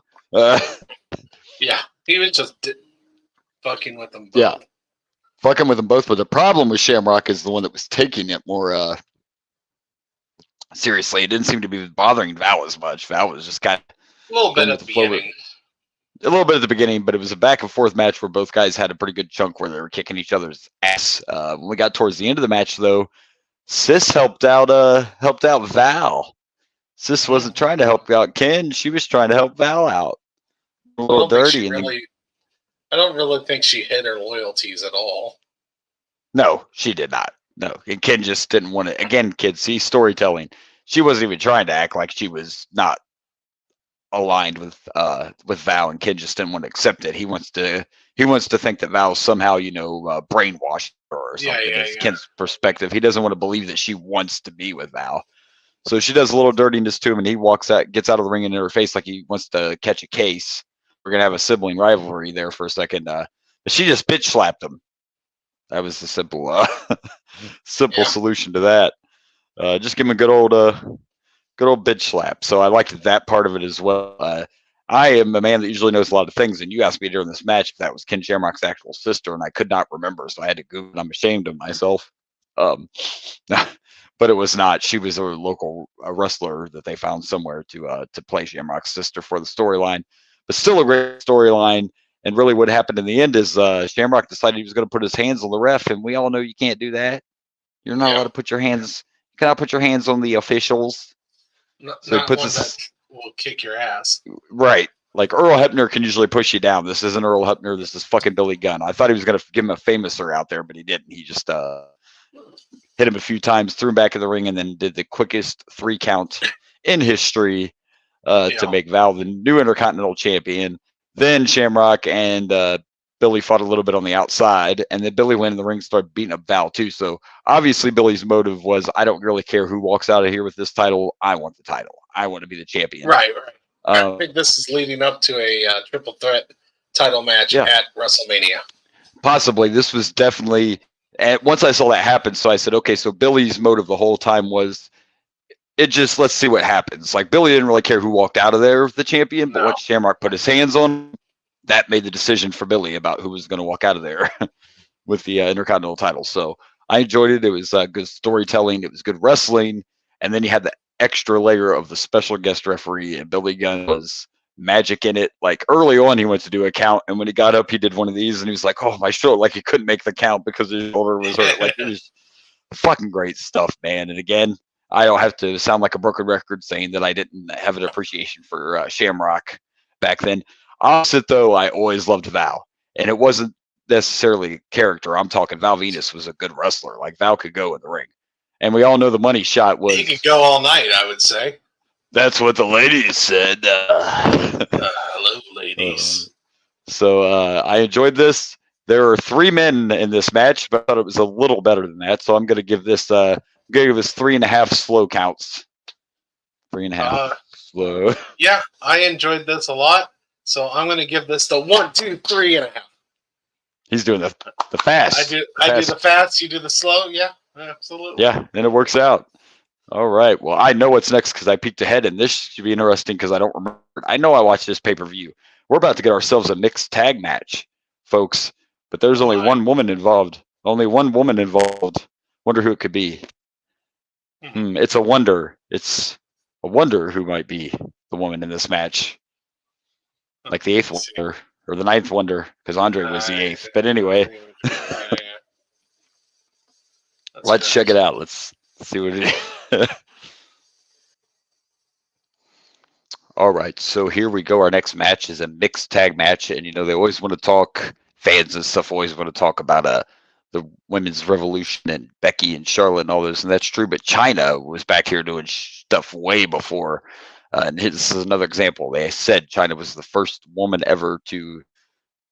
I mean, she's the only woman in this match, so it's not even really a mixed tag match. She's legit the only female in a tag team match. That's all men. So another first for China. She wrestled the fellow. She didn't care. I do not remember China being in the corporation. Neither do I. Yeah, I do not remember that. And that's why we got the tag team match. We got DX, which is Triple H and X-Pac against corporate team of Kane and China. And I'm going to assume this has been, we don't watch the Raws. We got to assume this has been going on at least a few weeks because Triple H had 0 issues wrestling China and whooping that ass. Like there was no, and I'm not, this is a male fighting a woman thing. I'm talking about with their background and their relationship and how they were in love. I was shocked that there was no hesitation from Triple H to go toe to toe with China. I found that a little interesting. I mean, he gave her the high knee lift. He was just messing it up in a whole nother way. Wink, wink. And yeah, it was a great match. It was a good match. A little side note here. I love X-Pac is a great wrestler, but little guys always get their asses kicked really well. I just want to point that out. Like, love this. It's always fun to watch Kane fighting X-Pac because he's just gonna toss him around like a fucking a sack of potatoes. But X-Pac said he made the most money in his career when he was with Kane, when they were a tag team, which is not too far from this. And then eventually they broke up and had the whole. And he said that's the most money he ever made in his life was his little time with Kane. So, but I thought it was a good match. It was fun.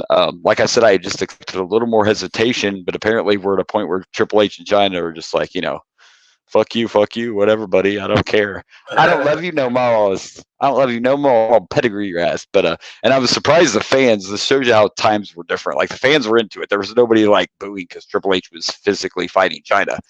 But they mentioned that the build up to this fight, she kept talking about how she wanted to be treated like a man. X-Pac takes care of that later. But it's horrible. The Bronco Buster.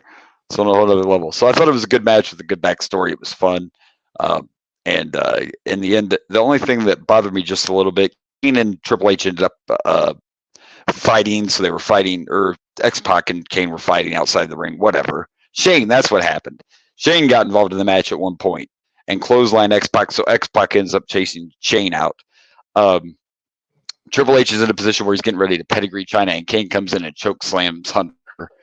And then drags China and puts her on top, and all that's fine. But for some reason, Tim White must have been like down the street at fucking Starbucks, and took him a little longer than it should get back to the ring. I think.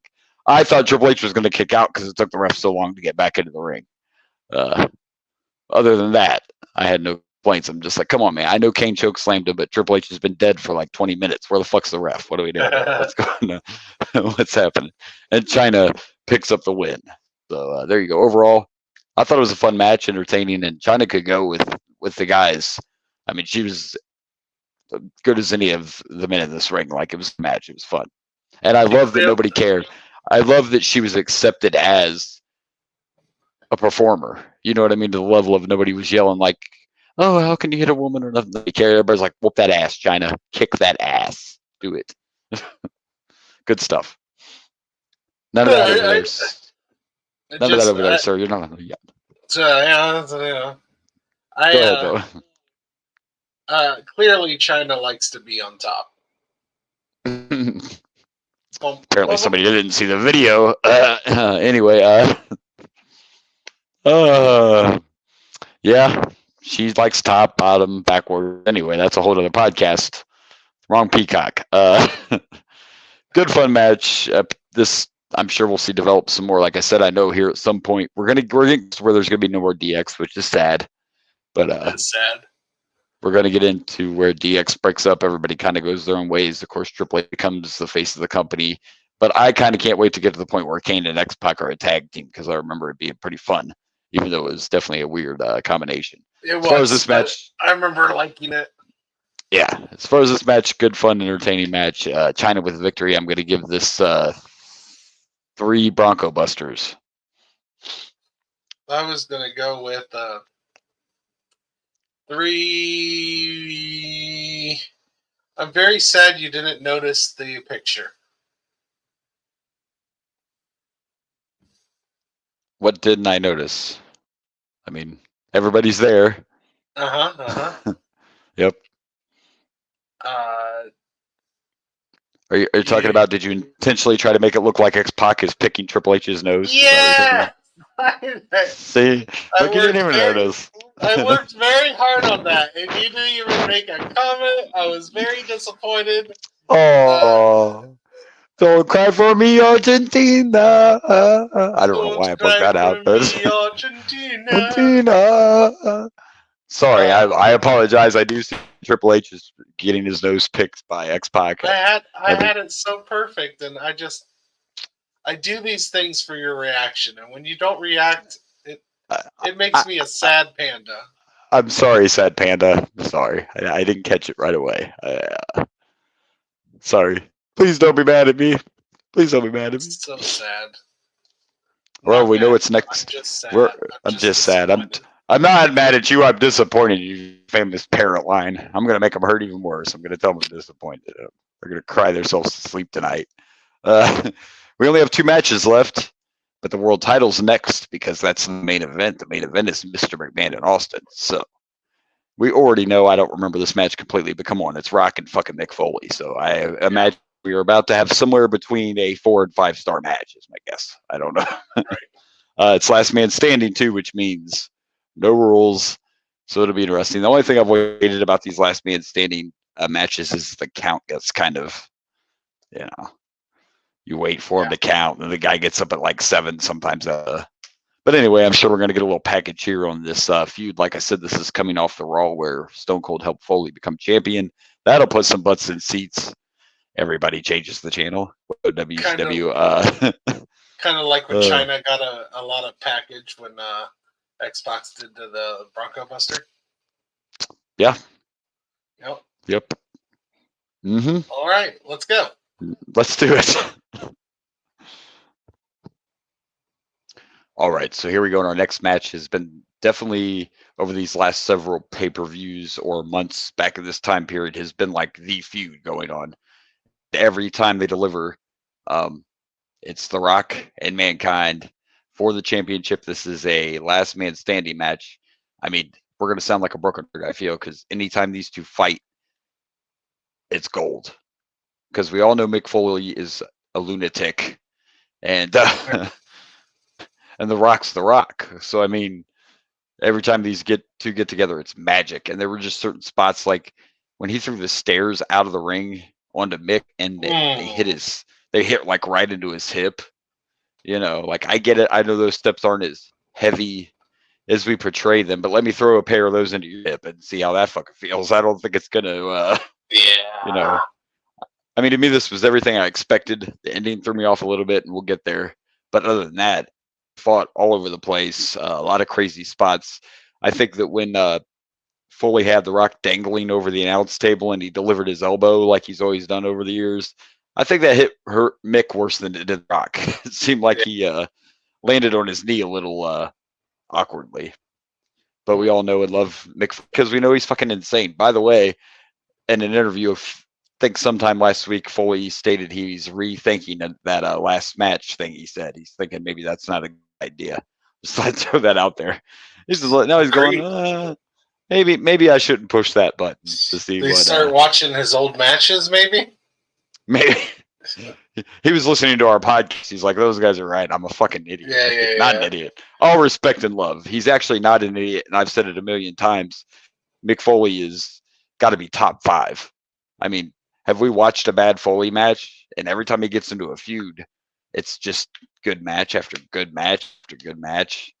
And for him, I'm not saying he's never had a bad match. My point is, though, Foley's up there, and I've said it before, he's just not kind of in the conversation with the Rocks and the Austin, but Boiler he did a lot for the business. Oh, yeah, bad one. You found one. You found Boiler Room Brawl. But his feud with The Undertaker was great. And this, of course, we're getting ready to go into WrestleMania. The whole match was laid out great, crazy shit, beautiful storytelling. The Rock is the king of selling. The only thing I don't like about last man standing matches is all these times they do the count, see if anybody but I know it's just part of the match. You have to deal with that. But there was a spot at the end where they chair shot at each other.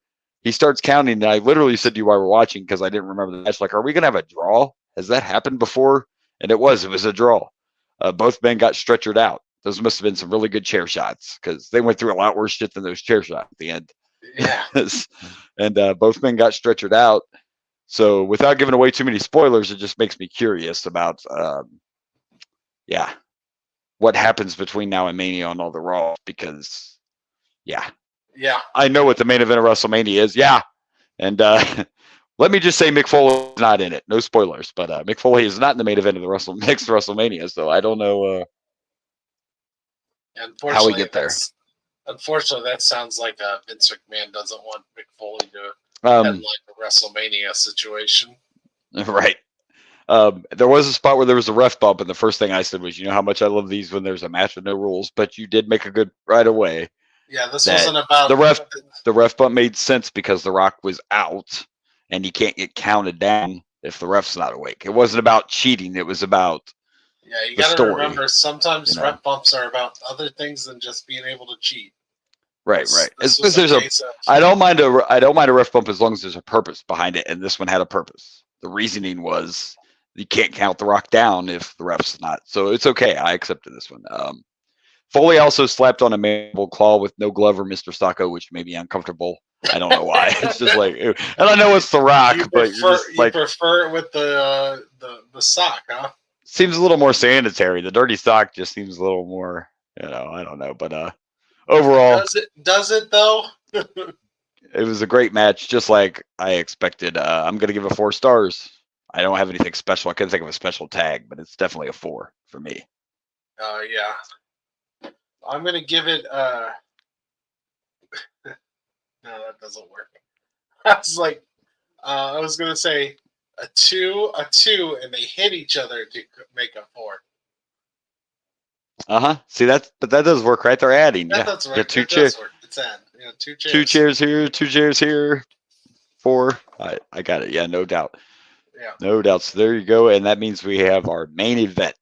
This is a steel cage match between Stone Cold and Mr. McMahon. And the stipulation is if Stone Cold wins, he gets Mr. McMahon's WrestleMania spot. Because remember, Mr. McMahon won the Rumble. So that's right. So this is for the main event spot at WrestleMania. It's Austin and McMahon in a steel cage. And just real quickly, because I don't want to forget this, I'm going to throw this in now. This is the last pay-per-view with the tagline "In Your House." And moving forward, we're going to start naming every pay-per-view with permanent names.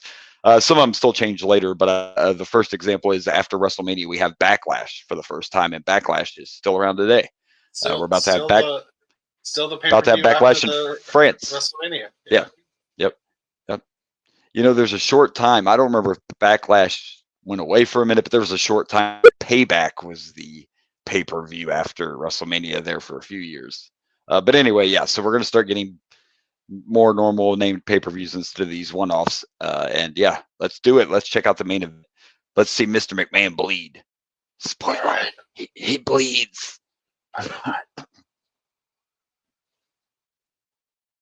All right, so here we go. Our main event was the spectacle that was Mr. McMahon and Stone Cold Steve Austin eventually in a steel cage with the WrestleMania spot on the line. And we got some classic heel from Mr. McMahon. I think it was what a good. Wikipedia says this match was only 6 minutes. Because it was probably a good 10, 15 minutes before they actually got into the to the cage. I made that joke while we were watching. I'm like, this is only going to be about a 5-minute match. And it was. I guess I was mostly right. You were. And we were actually discussing it while we were watching all this because the shit just started right away. Vince was trying to do everything he could to not get into the cage. They're fighting on the cage and around the ring and all this. And I'm just like, did it even start? I didn't hear the bell ring. So we get to the spot where they're both on the cage. Fucking Stone Cold takes Vince, hits his head on the top of the cage. Vince bounces, folks, off the fucking cage, lands on the announce table, and also bounces when he hits the fucking announce table. Like, I know it wasn't Mick Foley from the top of the Hell of the Cell, but this is fucking Mr. McMahon. And the Spanish announce guys even ended up on the floor. And I only found that weird because usually the announcers know it's coming. You know what I mean? They might not know everything in the match, but usually they're like, hey, guys, you're the Spanish announcers. Your table's getting fucking tore up. But that dude was on the floor, so I don't think he knew it was. So that happens. They go to take Mr. McMahon out on the stretcher, and Austin gets in the ring as they're trying to announce him as a winner, and he grabs the mic and says, this is bullshit. The match hasn't even started. If you want to see me or finish what I started, give me a hell yeah, whatever. The crowd's hot. Like, I still miss this. WrestleMania this weekend was really good, but the crowds aren't like this. You know what I mean? Like, this crowd was intense. I don't know. I feel like anytime you go to Chicago, it's even more intense. That is one place you have certain spots like Chicago where the fans can be really intense. But so needless to say, Austin followed the stretch down the aisle, beat up everybody around it, except that he hit the paramedic lady because he might have. I don't know. He might have hit her too. Hell, he was taking. No, he just was like moving him out of the way. Oh, that's right. He just pushed her. There was one woman, so he just pushed her a little bit. Out of the way. Yeah. And he literally rolls McMahon back down while he's on the stretcher and then just dumps his ass right in front of the fucking steel cage. And then we get into the cage and we get the actual match, which was actually just Stone Cold whooping Mr. McMahon's ass. Right. We got to you made a really interesting point at the end of this that kind of has me curious now, though, because we both saw it. Mr. McMahon got busted open. I think he did a razor job to himself because I could see the gash, and I'm like, Vent, you're like the dude on fucking Scream. I'm feeling a little woozy, man. I think you cut me too deep. Like, Vince, you don't have to take an inch gap out of your fucking skull. But anyway, the interesting thing was there was no blood on Austin. That's kind of weird. No. I mean, Vince wasn't Ric Flair bleeding, but you would have thought there would have been some little bit of blood. Well, I was mostly bringing up the fact that it seems like every time Austin is in a match, his He bald bleeds? head is bleeding. Yeah. So Well, this he's not- time he's he's- actually not bleeding, nor did he have he's not- blood from his opponent. Right. He's not John Moxley, so he doesn't have to bleed in every match to get over like Moxley has to. But anyway, I've been hating. I'm hating. I'm AEW hating on the podcast every week now because I can. Anyway, the best part to me once they got in the cage, and I think you'll kind of agree because we storytelling and all that. Every time Austin went to leave and changed his mind, his fucking facials and his movements were just on the money. He'd give that little look, like, I'm not done yet. All right. Yeah, and then we found out towards the end of the match when he changed his mind one other time that Austin was in Bloodline in 1999 and we didn't know it. So he was just doing this in the ring. Actually asking the crowd if they wanted to one more or whatever. But and then what about the finish? Now I kind of wish I'm on the same track as you. I wish I would have kept to myself the I wish you would have. surprise. Yeah, I wish you pay-per-view. would have told me that. I think I But do I spoiled remember it. this somewhat. Yeah, But I spoiled it, wouldn't have and I remembered. actually spoiled it weeks ago before and I spoiled it again when this started. But anyway, this is how we get to the end of the match. I kind of noticed something when Austin and McMahon were fighting right before the big surprise. I saw the knife come up from under the ring, cut the mat. You could see it at the bottom of the shot just for a second. Yeah. You could see But anyway, we got a big surprise, and that big surprise was Paul White come up through the ring. And the plan was he was going to throw Austin into the cage and annihilate him, I guess, just by throwing him into the cage. But instead, the cage opened completely. The whole side opened up, and Stone Cold won. So plan backfired. Like you, I thought this was in the heat of the Monday Night Wars, so I know they thought this was a big signing. Paul White was somebody that Eric thought they just couldn't do anything else with. He's a big guy, whatever. It happened. He fired Stone Cold by FedEx. Shit happens. And I don't blame them for signing him. I just thought it was weird they brought him in right here and this quickly because I was telling you while we were watching the match, he goes away pretty quick because they realized Paul White couldn't wrestle. And that's just facts. Hulk Hogan literally saw this guy at a basketball game and they were like, you're going to be a fucking wrestler. And boom. Like he was learning literally in the ring when he was in WCW. The man did not go to wrestling school. So you talk about green. I don't. He had no wrestling experience when he got to WCW, and he literally just learned as he went. But he was athletic. That makes I don't think longevity more impressive. Yeah, kind of. I mean, to be fair, as the Giant, which we haven't got to that yet, but fair as the Giant, they were using him like you should for that character. He didn't have to wrestle a lot in his matches because he was a Giant. You know what I mean? But he did some shit in WCW you wouldn't expect. Like Big Show can do a kip up. You know what a kip up is, right? Yeah. Shawn Michaels used to do them all the time. Big Show can do that shit, and he did it at WCW times. Wow. But every time Big Show did something that a man that size shouldn't do, he was told to stop doing it. They said, you can't be athletic. You're a giant. You can't deliver drop kicks. You can't do kip ups. That kills your character. Choke slam, punch, game over, whatever. So he was really green. And that's why he's not here on the main roster very long. I don't even know if he has a match as Paul White. I can't quite remember. But they sent him down to Ohio Valley. And when he comes back, he's the Big Show. So there you go. But we now know Stone Cold's going on to WrestleMania. As of right now, that means it would be Mankind and Stone Cold, but I'm pretty sure that's not the main event of WrestleMania 15. So obviously there's some stuff that happens between now and Mania on TV. Yes. Because I know for a fact the main event of WrestleMania 15 is Rock and Austin. It's the first of the trilogy, which I'm excited about because I don't remember their matches in a lot of detail. I know I've seen them all, but I don't remember the matches a whole lot. So I'm kind of excited to go back and watch them. I like Big Show, but I tell you what, I never could get into, well, it's the Big Show. I thought his entrance was other than pretending he was Andre the Giant's son, I thought that character was better than Big Show in my opinion. Like I liked him being just the Giant. You didn't have to call him Andre's son. That was kind of stupid, but even I liked him a little better. Not that bad. I mean, I'm surprised they didn't utilize that in WWF. To be honest, To be honest, I was a young fan then, and I believed it. I thought it was believable that was Andre's son. I didn't know it wasn't Andre's son. I didn't know Andre didn't have a son. I did think that was Andre's son. I mean, why wouldn't you have back then when you saw that guy?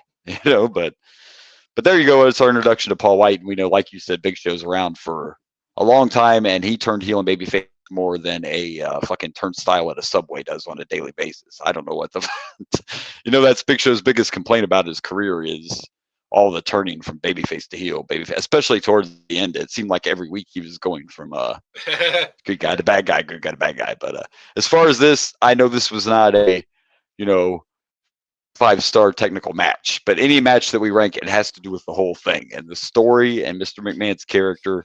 And when we talk about Mr. McMahon's character, we're not talking about the piece of shit Vince McMahon who did horrible fucking shit that's not what we're talking about. We're talking about the wrestling character. Although knowing that horrible shit made it really fun to watch the Mr. McMahon character. Yeah, you did say that, Dirty. He's like, it makes this ass whooping all the more. I just want to tell people that, we're going to keep doing a show, and guess what? We're going to see Chris Benoit matches too, but it has, you got to separate the two. You know what I mean? This is the Mr. McMahon. This is the Mr. McMahon character. This is not Vince McMahon, Vince Kennedy McMahon. It's the old saying in wrestling, like I heard on a podcast the other day when someone said, The Rock is a character. Dwayne Johnson has a driver's license. The Rock doesn't have a driver's license. Doesn't quite work with Mr. McMahon because he used his actual name, but the point is the characters, and Mr. McMahon was a great one. So anyway, my point with all that rambling was I found this very entertaining, and a good match doesn't always have to be a 5-star whatever. The crowd fucking loved this thing. Everybody's dreamed about whooping their boss's ass at some time in their life. I really enjoyed it. I thought it was highly entertaining, told a good story. I'm giving it 4. Maybe I'm crazy, but I'm going to give it 4 Big Shows. I'm going with 4 cans of whoop asses. Whoop ass. Whoop ass. Right. Yeah. And a great way to end the pay-per-view. This was actually usually, when you follow the world title match, a lot of times it's like, oh man, that match wasn't as good. And how many times was I like, Stone Cold's got to be in back going, damn it, I don't want to follow that. I don't want to follow that.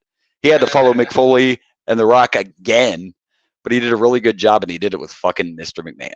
I mean, come on. That's good shit. All right, we did it. We made it through the pay-per-view. It was. Like, listen, people can say what they want, but the Mr. McMahon character is the whole reason why WWE is still on TV, and it's not WCW. Just saying. That's not the whole reason, but that's a whole nother podcast. Now that we've made it through, though, we got to pick some matches. All right. Favorite match of the night. Dun, dun, dun. Oh, I was digging our music. All right, favorite match of the night. There's actually a tough choice here because there's 2 4-star matches. I had 3.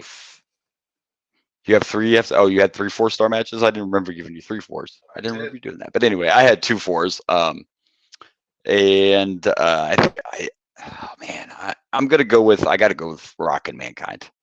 Mr. McMahon and Austin was more entertaining, but as far as the match itself, I got to go with my boy Foley and the final boss.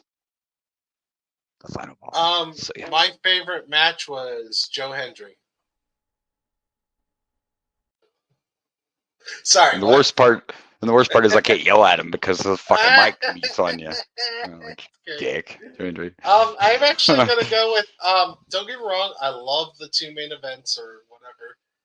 I'm actually gonna go with the other 4-star one that you forgot, and that is the Hardcore Championship match between Al Snow and Hardcore Holly. Okay. I was not expecting that to be as much fun as it was. It was a blast. This is one of the better pay-per-views we've watched. There's a lot of good in this. We may not have had anything up to 5 or 4.5, but 3 4-star. No, we also had Midian versus Big Boss Man. I don't think I gave the Hardcore a 4-star. I think I must have been. I think the only one I only did the 2, but I forgot that you gave them 4. I gave it a 4-star. So yeah, that was on me. Yeah, I like this match a lot, and I think I'm giving it to this one because we all expected Rock and Mankind. We all expected Stone Cold and Vince to be a lot of fun. True. I did not expect this match to go as hard as it did. It was really fun. It was fun, well done, hardcore match. If that's your thing, it's worth checking out. It was due to really the fun. lack of expectations for this match. I gotta go with this being the best match of the night. I can't argue there. That's a good pick. Good pick. All right, so we know what's best. What's worst?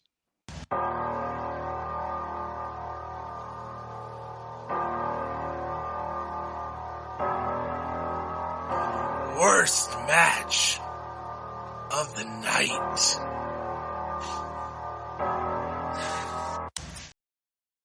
All right. Well, for me, I am going to go with the one that not only I ranked low, but the crowd ranked low as well. I'm going to go with Boss Man and Midian as the worst match of the night. Even though the first match may not have been the greatest, but it was still entertaining because Goldust was in it. So I'm going to go with Boss Man and Midian. I was thinking about going with the opposite one, which is Goldust versus Blue Dust, but no, Midian versus Boss Man kind of sucked. Yeah, because at least the crowd was into Blue Dust and Goldust, and it was entertaining. It's just like we'd both said, it just kind of felt like a Raw match instead of a pay-per-view match, but at least it was fun and quick.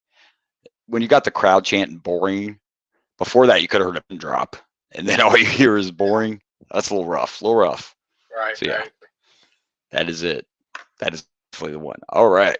Well, this is a one-offer. We don't have to do any rankings as far as pay-per-view, but we got to do some plugins, some pluggables. Like we said, this will be the last. Technically, this was still tagged in your house, but the network or the cock, whatever you want to say, ended in your house a while ago, and these are considered, separately. So no more tagline of in your house. We'll have individual pay-per-views from now on. So yeah. Honestly, let's plug some pluggables. I didn't notice in your house anywhere at that pay-per-view. It's not on any of the graphics or anything, but they announced it when the pay-per-view started. If you look it up on Wikipedia, it does say St. Valentine's Day Massacre in your house. But fair enough. Whatever. But then on Wikipedia, it also says the next in your house is when it comes back with NXT. So we got a while before we'll see you in your house again. Yeah. All right. Well, let's do it. Let's plug some pluggables. And if all goes right, next week, we're going to be back with WrestleMania, right? That's what we're hoping. That's right. Schedules included, but do it. Plug away, Dragon Blazer. You can find me at Dragon Blazer Productions on the Facebook, the Instagram, the YouTubes, and the TikToks at Dragon Blazer Productions, as I already said. And then you can also find me on the X at Dragon Blazer Pro. You can also find this. You can also find this podcast on the YouTubes at the Boomer and Blaze Show. That's right. Hit that like and subscribe button. You know what I'm saying? That's right. That's right. Of course, we have the Boomer and Blaze Show Facebook page that you can always check out. You can follow the show at Boomer_Blaze on the Insta and the X. And we are at the Boomer and Blaze Show on TikTok. So there you go. We did it. We survived. Hopefully, we do a show next week. If your house isn't picked up and moved like Dorothy and the Wizard of Oz, hopefully you don't have a tornado. He had some sirens going off right before we finished wrapping up. So this is why I love my co-host. He hears these sirens. He's like, let me go check outside. By the way, do you think you could edit this if something happens to me before the show's over? That's right. That's why I love him, right? He's not like, I may die. Can you edit the podcast? That's all I need to know. So I know I want my death in the aether. If I'm gonna die on the podcast and I'm gonna have it recorded, I might as well get famous after my death. Amen. That's right. You do it, bro. All right. Well, that is it. This, folks, has been the Boomer and Blaze Show. Yeah, I'm Boomer or something, right? Yeah, I'm Boomer. You are. Yeah, I think I'm Blaze. And I think that's Blaze. And we will see you next week. And good night from Dragon Blazer Studio. I had a brain fart at the end. I don't know. Maybe I'm forgetting how to do this. Good night from Dragon Blazer Studio. Those.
Hey everyone, this is Blaze from the Raging Blaze and the Boomer and Blaze show.